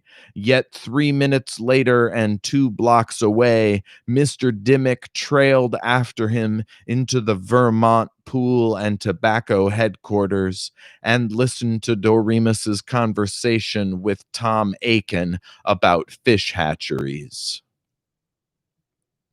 Doremus was suddenly cold. He made it a point to sneak uptown that evening and saw Mr. Dimmick talking to the driver of a Beulah Montpelier bus with an intensity that wasn't in the least gray. Doremus glared. Mr. Dimmick looked at him with watery eyes, croaked, "'Evening, Mr. Doremus. Like to talk to you about insurance sometimes when you got the time," and shuffled away. Later, Doremus took out and cleaned his revolver. Later, Doremus took out and cleaned his revolver, said, "Oh, rats," and put it away. He heard a ring as he did so and went downstairs to find Mr. Dimmick sitting on the oak hat rack in the hall, rubbing his hat. "I'd like to talk to you if you ain't too busy," whined Mr. Dimmick. "All right, go in there. Sit down." "Anybody hear us?" "No. What of it?" Mr. Dimmick's grayness and lassitude fell away. His voice was sharp. "I think your local corpos are on to me. Got to hustle. I'm from Walt Trowbridge. You probably guessed. I've been watching you all week, asking about you. You've got to be Trowbridge's and our representative here. Secret war against the corpos. The NU, the new underground, we call it. Like secret underground that got the slaves into Canada before the Civil War. 4 divisions. Printing propaganda, distributing it, collecting and exchanging information about corpo outrages, smuggling suspects into Canada or Mexico. Of course, you don't know one thing about me. I may be a corpo spy. But look over these credentials and telephone your friend Mr. Sampson of the Burlington Parent Company. God's sake, be careful. Wire may be tapped. Ask him about me on the grounds you're interested in insurance. He's one of us. You're going to be one of us. Now phone." Doremus telephoned to Sampson. "Say, Ed, is a fellow Dimmick, kind of weedy looking, pop-eyed fellow, all right? Shall I take his advice on insurance?" "Yes. Works for Warbridge. Sure. You can ride along with him." "I'm riding." That's a fun last sentence. "I'm riding." He has all these giant, endless sentences, and then he's like, "I'm riding."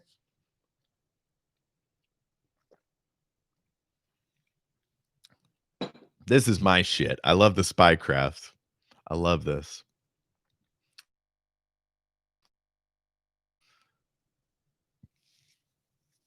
I'm gonna hit this gigantic joint again.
All right, where were we? Had to get the airflow going.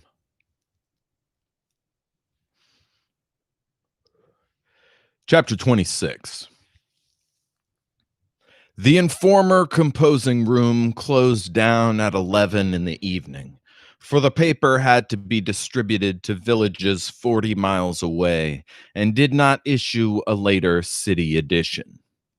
Dan Wilgus, the foreman, remained after the others had gone, setting a Minuteman poster which announced that there would be a grand parade on March 9th, and incidentally, that President Windrip was defying the world. Dan stopped, looked sharply about, and tramped into the storeroom. In the light from a dusty electric bulb, the place was like a tomb of dead news, with ancient red and black posters of Scotland county fairs and proofs of indecent limericks pasted on the walls. From a case of 8-point, once used for the setting of pamphlets but superseded by a monotype machine, Dan picked out bits of type from each of several compartments, wrapped them in scraps of print paper, and stored them in the pocket of his jacket. The raped type boxes looked only half filled, and to make up for it, he did something that should have shocked any decent printer, even if he were on strike. He filled them up with type, not from another 8-point case, but with old 10-point. Daniel, the large and hairy, thriftily pinching the tiny types, was absurd as an elephant playing at being a hen. He turned out the lights on the third floor and clumped downstairs. He glanced in at the editorial rooms. No one was there save Doc Itchett, in a small circle of light that through the visor of his eye shade cast a green tint on his unwholesome face. He was correcting an article by the titular editor, Ensign Emil Staubmeier, and he snickered as he carved it with a large black pencil. He raised his head, startled. "Hello, Doc." Hello, Dan. Staying late? "Yeah, just finished some job work. Good night." Say, Dan, you ever see old Jessup these days? "Don't know when I've seen him, Doc. Oh, yes, I ran into him at the Rexall store a couple days ago." Still as sour as ever about the regime? "Oh, he didn't say anything. Darned old fool.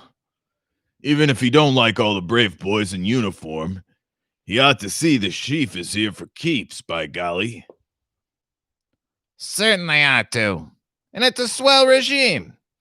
Fellow can get ahead in newspaper work now and not be held back by a bunch of snobs that think they're so doggone educated just because they went to college. "That's right. Well, hell with Jessup and all the old stiffs. Good night, Doc." Dan and Brother Itchett unsmilingly gave the salute, arms held out. Dan thumped down to the street and homeward. He stopped in front of Billy's bar in the middle of a block and put his foot up on the hub of a dirty old Ford to tie his shoelace. As he tied it, after having untied it, he looked up and down the street, emptied the bundles in his pockets into a battered sap bucket on the front seat of the car, and majestically moved on. Spy shit!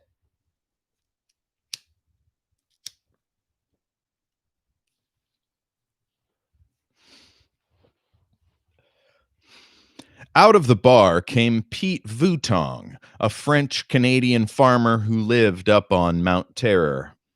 Pete was obviously drunk. He was singing the prehistoric ditty, High Lee, High Low, in what he conceived to be German, viz. Bei uns Zimmer, ja longer, ja slimmer.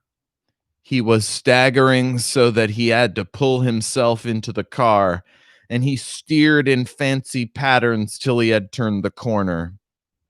Then he was amazingly and suddenly sober, and amazing was the speed with which the Ford clattered out of town. Pete Vutong wasn't a very good secret agent. He was a little obvious, but then Pete had been a spy for only 1 week. In that week, Dan Wilgus had 4 times dropped heavy packages into a sap bucket in the Ford. Pete passed the gate to Buck Titus's domain, slowed down, dropped the sap bucket into a ditch, and sped home. Just at dawn, Buck Titus, out for a walk with his 3 Irish wolfhounds, kicked up the sap bucket and transferred the bundles to his own pocket. And next afternoon, Dan Wilgus, in the basement of Buck's house, was setting up in 8-point a pamphlet entitled, "How Many People Have the Corpos Murdered?" It was signed Spartan, and Spartan was one of several pen names of Mr. Doremus Jessup. They were all the ringleaders of the local chapter of the New Underground, rather glad when once, on his way to Buck's, Dan was searched by MMs unfamiliar to him, and on him was found no printing material, nor any documents more incriminating than cigarette papers.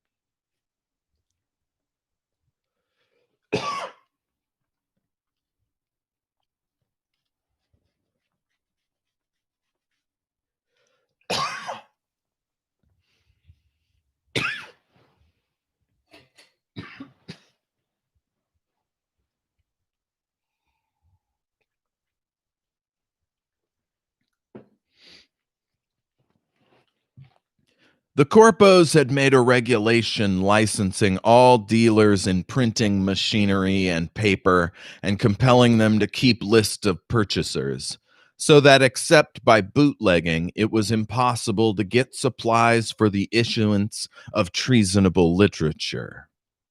Dan Wilgus stole the type. Dan and Doremus and Julian and Buck together had stolen an entire old hand printing press from the Informer basement, and the paper was smuggled from Canada by that veteran bootlegger John Polycop, who rejoiced at being back in the good old occupation of which repeal had robbed him. It is doubtful whether Dan Wilgus would ever have joined anything so divorced as this from the time clock and the office cuspidors out of abstract indignation at Windrip or County Commissioner Ledoux. He was moved to sedition partly by fondness for Doremus and partly by indignation at Doc Itchett, who publicly rejoiced because all the printers' unions had been sunk in the governmental confederations. Or perhaps because Doc jeered at him personally on the few occasions, not more than once or twice a week, when there was tobacco juice on his shirt front.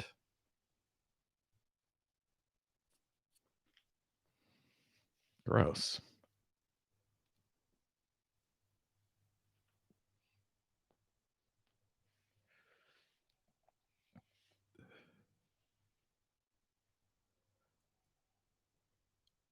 I don't know. There's some weird class thing happening between Dan and Doc that I don't quite understand, but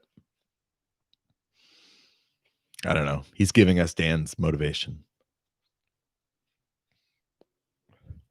Dan grunted to Doremus. "All right, boss. I guess maybe I'll come in with you. And say, when we get this man's revolution going, let me drive the tumbril with Doc in it. Say, remember Tale of Two Cities? Good book. Say, how about getting out a humorous life of Windrip? You just have to tell the facts. Buck Titus, pleased as a boy invited to go camping, offered his secluded house and, in especial, its huge basement for the headquarters of the new underground. And Buck, Dan, and Doremus made their most poisonous plots with the assistance of hot rum punches at Buck's fireplace.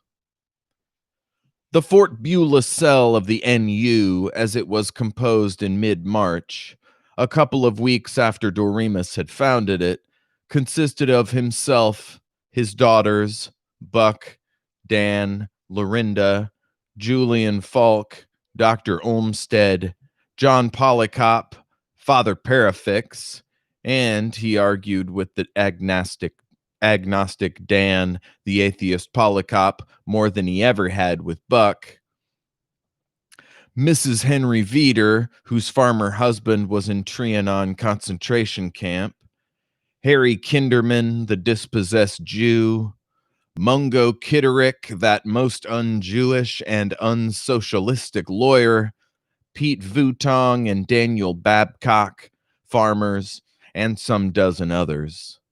The Reverend Mr. Falk, Emma Jessup, and Mrs. Candy were more or less unconscious tools of the NU.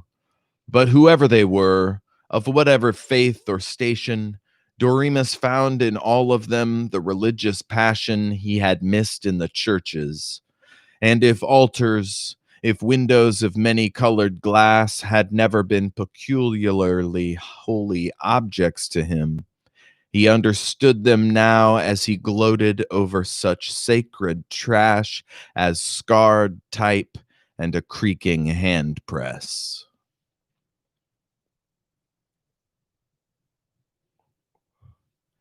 That is what it means to have a life's purpose. If you have never put your life on the line for a cause, you couldn't possibly understand it.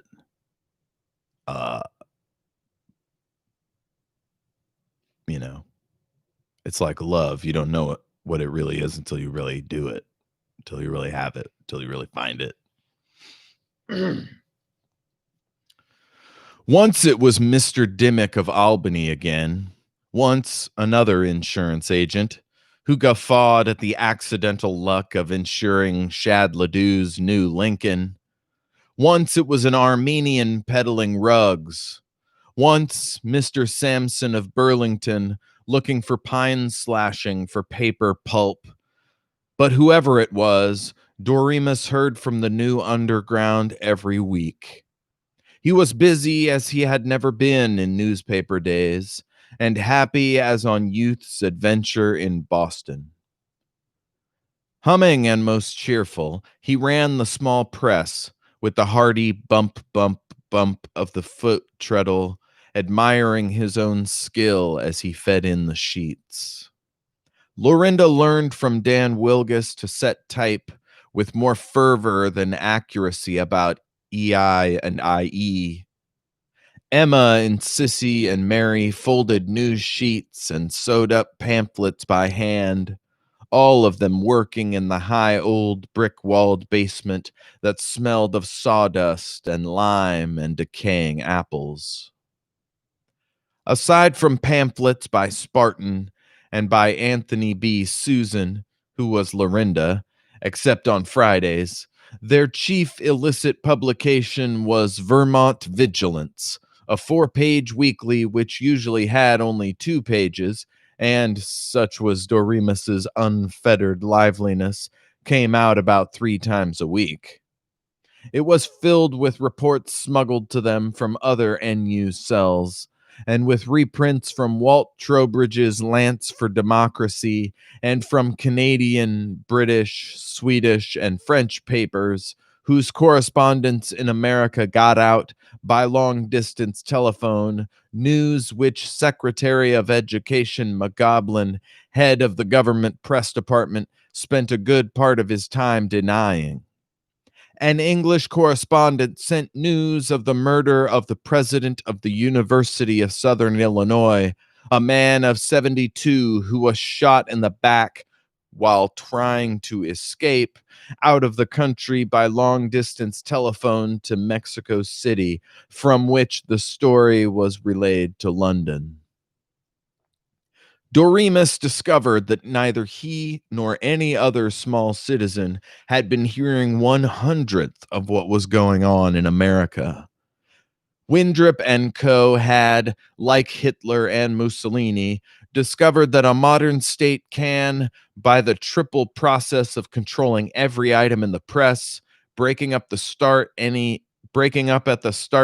association which might become dangerous, and keeping all the machine guns, artillery, armored automobiles, and aeroplanes in the hands of the government, dominate the complex contemporary population better than had ever been done in medieval days, when rebellious peasantry were armed only with pitchforks and goodwill, but the state was not armed much better. Dreadful, incredible information came in to Doremus until he saw that his own life and Sissy's and Lorinda's and Buck's were unimportant accidents. In North Dakota, two would-be leaders of the farmers were made to run in front of an automobile through February drifts till they dropped breathless, were beaten with a tire pump till they staggered on, fell again, then were shot in the head, their blood smearing the prairie snow. President Windrip, who was apparently becoming considerably more jumpy than in his old brazen days, saw two of his personal bodyguards snickering together in the anteroom of his office and, shrieking, snatching an automatic pistol from his desk, started shooting at him. He was a bad marksman. The suspects had to be finished off by the pistols. The suspects had to be finished off by the pistols of their fellow guards. A crowd of young men, not wearing any sort of uniforms, tore the clothes from a nun on the station plaza in Kansas City and chased her, smacking her with bare hands. The police stopped them after a while. There were no arrests.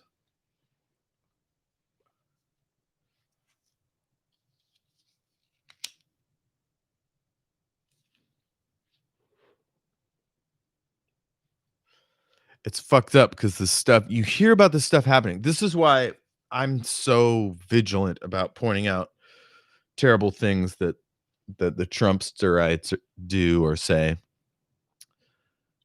because motherfuckers have done things as a result of what was done and said by people of power before. If you demoralize and dehumanize an entire class of people like Catholics, uh oppressing a woman of that faith in the most degrading way possible is a tool of warfare, so that shit happens. In Utah, a non-Mormon county commissioner staked out a Mormon elder on a bare rock where, since the altitude was high, the elder at once shivered and felt the glare rather bothersome to his eyes, since the commissioner had thoughtfully cut off his eyelids first. The government press releases made much of the fact that the torturer was rebuked by the district commissioner and removed from his post. It did not mention that he was reappointed in a county in Florida.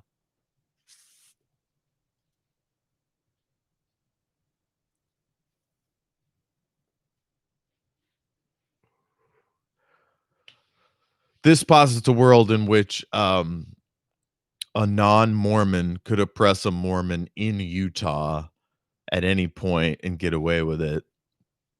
That's a real flex, that takes a lot of guts to go against such a power in their base of power. Anyway, the heads of the reorganized steel cartel, a good many of whom had been officers of steel companies in the days before Windrip, entertained Secretary of Education McGoblin and Secretary of War Luthorn with an aquatic festival in Pittsburgh. The dining room of a large hotel was turned into a tank of rose-scented water, and the celebrants floated in a gilded Roman barge. The waitresses were naked girls who amusingly swam to the barge holding up trays and, more often, wine buckets. Secretary of State Lee Saracen was arrested in the basement of a handsome boys' club in Washington on unspecified charges by a policeman who apologized as soon as he recognized Saracen and released him, and who that night was shot in his bed by a mysterious burglar.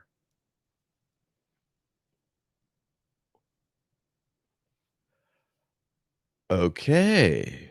So, what are we looking at here? This feels like a coded gay equals bad thing again. Handsome Boys Club. Lee Saracen is a grown man in a boys club. Seems a little hinky. Looks a little pervy to me. Sorry. Dateline with Chris. What's his name? Wallace? Whatever his name is. Sirens.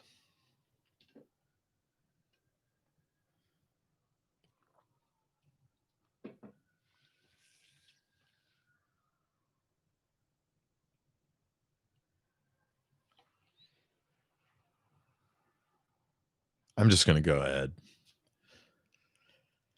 Albert Einstein, who had been exiled from Germany for his guilty devotion to mathematics, world peace, and the violin, was now exiled from America for the same crimes. Mrs. Leonard Nimitz, wife of a congregational pastor in Lincoln, Nebraska, whose husband had been sent to concentration camp for a pacifist sermon, was shot through the door and killed when she refused to open to an rating section looking for seditious literature.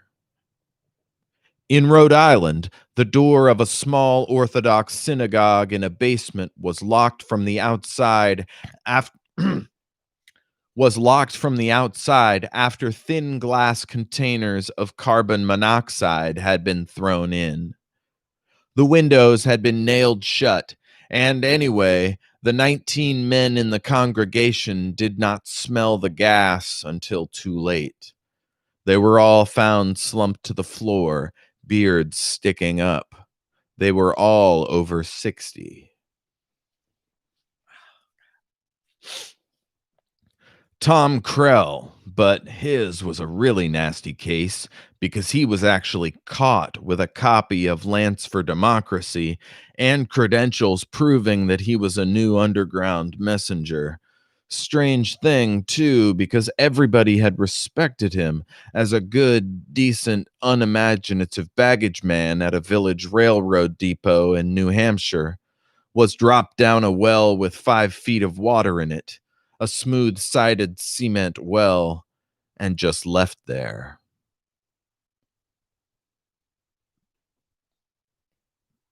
Ex-Supreme Court Justice Hoblin of Montana was yanked out of bed late at night and examined for 60 hours straight on a charge that he was in correspondence with Trowbridge.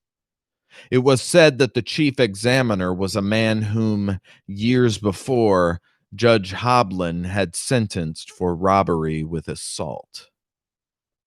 In one day, Doremus received reports that 4 several literary or dramatic societies, Finnish, Chinese, Iowan, and one belonging to a mixed group of miners on the Mesaba Range, Minnesota, had been broken up, their officers beaten, their club rooms smashed up, and their old pianos wrecked on the charge that they possessed illegal arms, which in each case the members declared to be antiquated pistols used in theatricals. And in that week, 3 people were arrested in Alabama, Oklahoma, and New Jersey for the possession of the following subversive books: The Murder of Roger Ackroyd by Agatha Christie, and fair enough, too, because the sister-in-law of a county commissioner in Oklahoma was named Ackroyd, Waiting for Lefty by Clifford Odets, and February Hill by Victoria Lincoln. 30s comedy. Who knows? It was probably all irony. But plenty things like this happened before Buzz Windrip ever came in, Doremus, insisted John Polycop. Never till they had met in the delightfully illegal basement had he called Doremus anything save Mr. Jessup. You never thought about them, because they was just routine news to stick in your paper. Things like the sharecroppers and the Scottsboro boys and the plots of the California wholesalers against the agricultural union and dictatorship in Cuba, and the way phony deputies in Kentucky shot striking miners. And believe me, Doremus, the same reactionary crowd that put over those crimes are just the big boys that are chummy with Windrip. And what scares me is that if Walt Trowbridge ever does raise a kind of uprising and kick Buzz out, the same vultures will get awful patriotic and democratic and parliamentarian along with Walt and sit in on the spoils just the same. So Carl Pascal did convert you to communism before he got sent to Trianon, jeered Doremus. John Polycop jumped 4 straight feet up in the air, or so it looked, and came down screaming. Communism? Never get him to make a united front. Why, that fellow Pascal, he was just a propagandist, and I tell you, I'm John Polycop. I swear to God.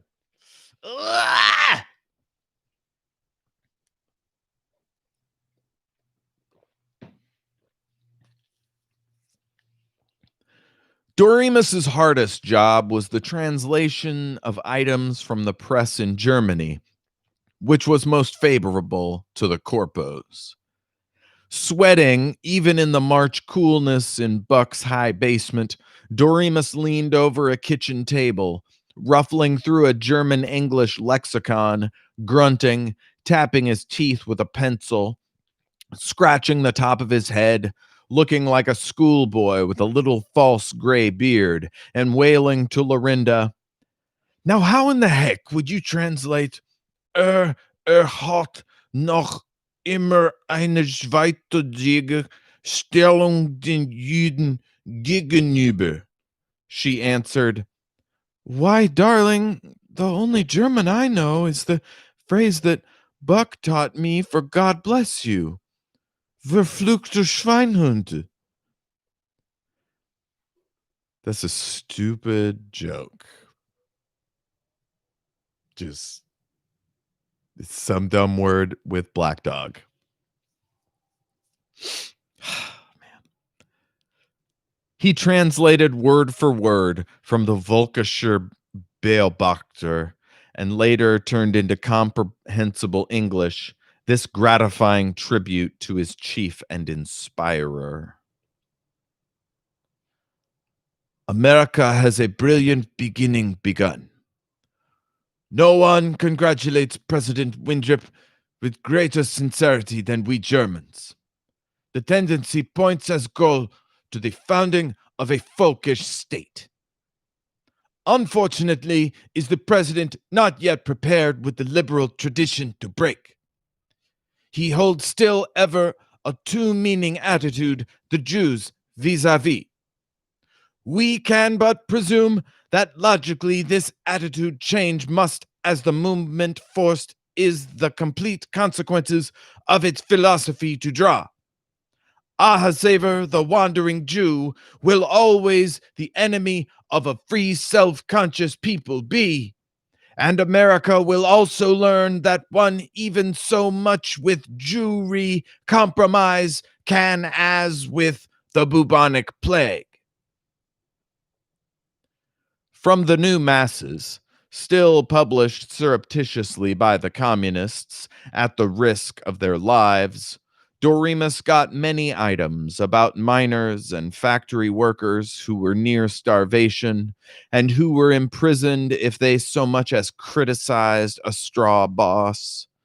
But most of the new masses, with a pious smugness unshaken by anything that had happened since 1935, was given over to the latest news about Marx and to vilifying all agents of the new underground, including those who had been clubbed and jailed and killed as, quote, reactionary stool pigeons for fascism.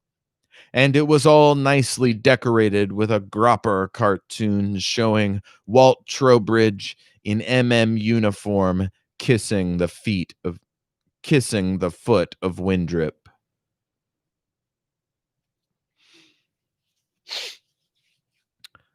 The news bulletins came to Doremus in a dozen insane ways. Carried by messengers on the thinnest of flimsy tissue paper, mailed to Mrs. Henry Veeder and to Daniel Babcock between the pages of catalogs, by an NO operative who was a clerk in the mail order house of Middlebury and Row, shipped in cartons of toothpaste and cigarettes to Earl Tyson's drugstore. One clerk there was an NU agent. Dropped near Buck's mansion by a tough-looking and therefore innocent-looking driver of an interstate furniture-moving truck. Come by so precariously, the news had none of the obviousness of his days in the office when, in one batch of AP flimsies, were tidings of so many millions dead of starvation in China, so many statesmen assassinated in Central Europe, so many new churches built by kind-hearted Mr. Andrew Mellon, that it was all routine. Now he was like an 18th century missionary in northern Canada, waiting for the news that would take all spring to travel from Bristol and down Hudson Bay, wondering every instant whether France had declared war, whether Her Majesty had safely given birth. Doremus realized that he was hearing all at once of the Battle of Waterloo, the diaspora, the invention of the telegraph, the discovery of Bacilli, and the Crusades. And if it took him 10 days to get the news, it would take historians 10 decades to appraise it. Would they not envy him and consider that he had lived in the very crisis of history? Or would they just smile at the flag-waving children of the 1930s playing at being national heroes?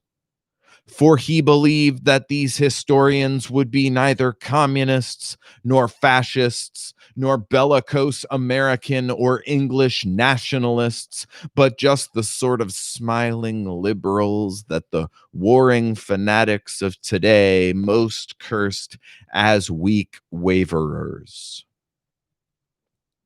In all this secret tumult, Doremus's most arduous task was to avoid suspicions that might land him in concentration camp, and to give appearance of being just the harmless old loafer he veritably had been 3 weeks ago. Befogged with sleep because he had worked all night at headquarters, he yawned all afternoon in the lobby of the Hotel Wessex and discussed fishing, the picture of a man too discouraged to be a menace.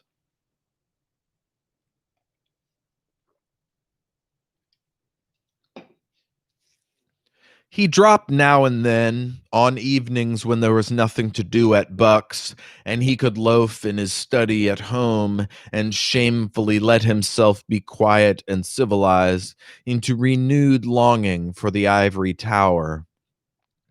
Often, not because it was a great poem, but because it was the first that, when he had been a boy, had definitely startled him by evoking beauty. He reread Tennyson's Arabian Nights. A realm of pleasance, many a mound, and many a shadow-checkered lawn, full of the city's stilly sound, and deep myrrh thickets blowing round, and stately cedar tamarisks, thick rosaries of scented thorn, tall orient shrubs and obelisks graven with emblems of the time, in honor of the golden prime of good Harun al-Rashid.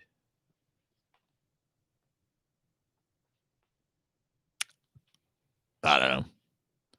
A while then he could wander with Romeo and Jurgen, with Ivanhoe and Lord Peter Wimsey. The Piazza San Marco he saw, and immemorial towers of Baghdad that never were.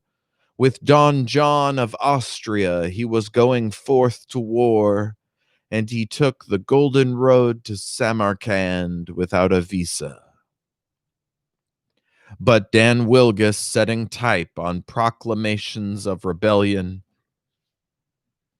and Buck Titus distributing them at night on a motorcycle may be as romantic as Xanadu, living in a blooming epic right now, but no Homer come up from the city room yet to write it down. This is the romantic part of all of us writers who give a shit. The idea of being in the moment and telling the truth as it happens and being a part of something bigger than ourselves, you know? I mean, it's why he wrote this, right? Whit Bibby was an ancient and wordless fishmonger, and as ancient appeared his horse, though it was by no means silent, but given to a variety of embarrassing noises. For 20 years, his familiar wagon, like the smallest of cabooses, had conveyed mackerel and cod and lake trout and tinned oysters to all the farmsteads in the Beulah Valley. To have suspected Whit Bibby of seditious practices would have been as absurd as to have suspected the horse. Older men remembered that he had once been proud of his father, a captain in the Civil War, and afterward a very drunken failure at farming. But the young fry had forgotten that there ever had been a Civil War. Unconcealed in the sunshine of the late March afternoon that touched the worn and ashen snow, Whit jogged up to the farmhouse of Truman Webb. He had left 10 orders of fish, just fish, at farms along the way, but at Webb's he also left, not speaking of it, a bundle of pamphlets wrapped in very fishy newspaper. By next morning, these pamphlets had all been left in the post boxes of farmers beyond Keesmit, a dozen miles away. Late the next night, Julian Falk drove Dr. Olmsted to the same Truman Webb's. Now Mr. Webb had an ailing aunt. Up to a fortnight ago, she had not needed the doctor often, but as all the countryside could, and decidedly did, learn from listening in on the rural party telephone line, the doctor had to come every 3 or 4 days now. "Well, Truman, how's the old lady?" Dr. Olmsted called cheerily. From the front step, Webb answered softly, "Safe. Shoot.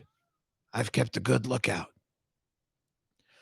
Julian rapidly slid out, opened the rumble seat of the doctor's car, and there was the astonishing appearance from the rumble of a tall man in urban morning coat and striped trousers.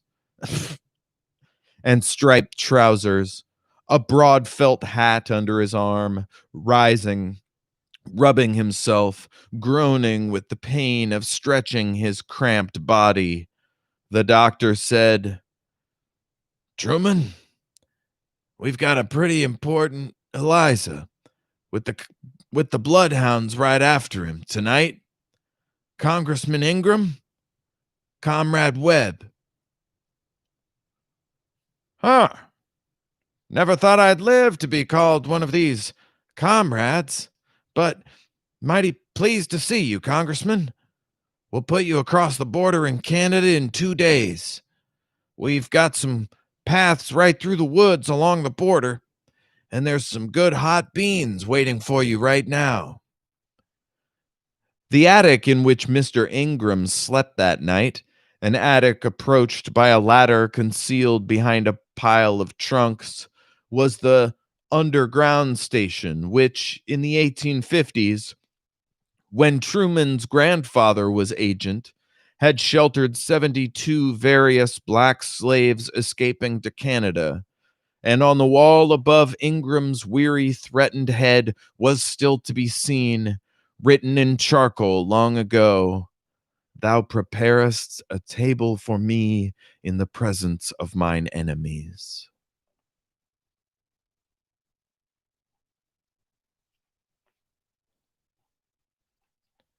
Okay, one more page. This will be the last one for the day. It was a little after 6 in the evening, near Tasbro and Scarlett's quarries.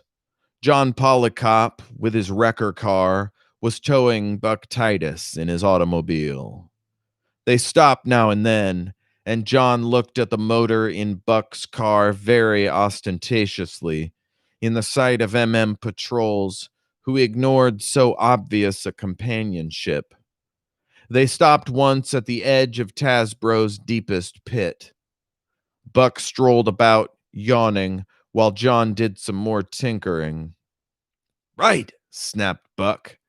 Both of them leaped at the overlarge toolbox in the back of John's car, lifted out each an armful of copies of Vermont Vigilance, and hurled them over the edge of the quarry. They scattered in the wind. Many of them were gathered up and destroyed by Tasbro's foreman next morning, but at least 100 in the pockets of quarrymen were started on their journey through the world of Fort Beulah workmen. Sissy came into the Jessup dining room, wearily rubbing her forehead. "I've got the story, Dad. Sister Candy helped me. Now we'll have something good to send on to other agents. Listen, I've been quite chummy with Shad. No, don't blow up. I know just how to yank his gun out of his holster if I should ever need to. And he got to boasting, and he told me Frank Tasbro and Shad and Commissioner Reek were all in together on the racket, selling granite for public buildings. And he told me, you see, he was sort of boasting about how chummy he and Mr. Tasbro have become. How Mr. Tasbro keeps all the figures on the graft in a little red notebook in his desk. Of course, old Frankie would never expect anybody to search the house of as loyal a corpo as him. Well, you know, Mrs. Candy's cousin is working for the Tasbros for a while, and damn if Sissy! These two old gals didn't pinch the little red notebook this afternoon, and I photographed every page and had 'em stick it back. And the only comment our Candy makes is, that show to the Tasbros don't draw well. Couldn't bake a decent cake in a stove like that."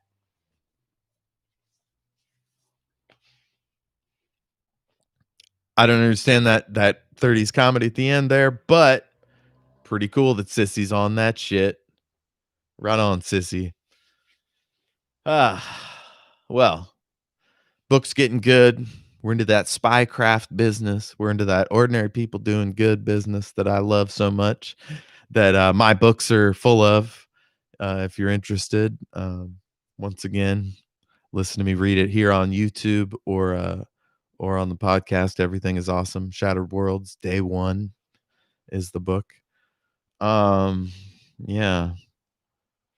Yeah. Aaron Radney is doing the cover art for my book. Look up Aaron Radney on Twitter. Dude is a masterful genius. He called me up to do some discussion about various tidbits about the characters' personalities and stuff.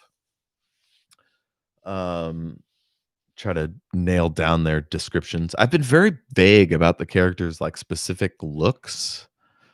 So I maybe that this this process will help me with that. Anyway, just to wrap up on the book, next chapter is chapter 27. There are in fact 37 chapters in this book, so that's 11 more chapters. Man. So I did 24, 25, and 26. It took 2.5 hours. So what is that, like 45 minutes a chapter? 45 minutes times 11 is like 8 or 9 more hours of this shit. Oh my God. I hope they get shorter because it's a big commitment to like read this story. Like a lot of it is really good and a lot of it's really upsetting and a lot of it's like important and a lot of it's obnoxious. Um yeah, it's challenging. But we need to be challenged. We need to be reminded what we could be doing. If we were just motivated enough to do it. Whatever y'all are doing out there, whatever you guys are doing, thank you. Just keep it up. You guys are I just realized I've been looking in the wrong direction this whole time. You guys are great. You're doing everything you can. You've done your best. You fought to protect our liberty in any way during this time, and I'm proud of you. America's proud of you. Like God. When you do the right thing, it matters. And even if your story isn't the one that gets a movie made of it, whatever you're doing is important, and keep doing it. And if you need to reach out to the underground, I'm sure all of us who are tangential will do our best to help. And whichever of us are members will grab you right up and protect you. Don't be discouraged. There is a place for anyone who gives a shit. All right? Stay strong. Peace.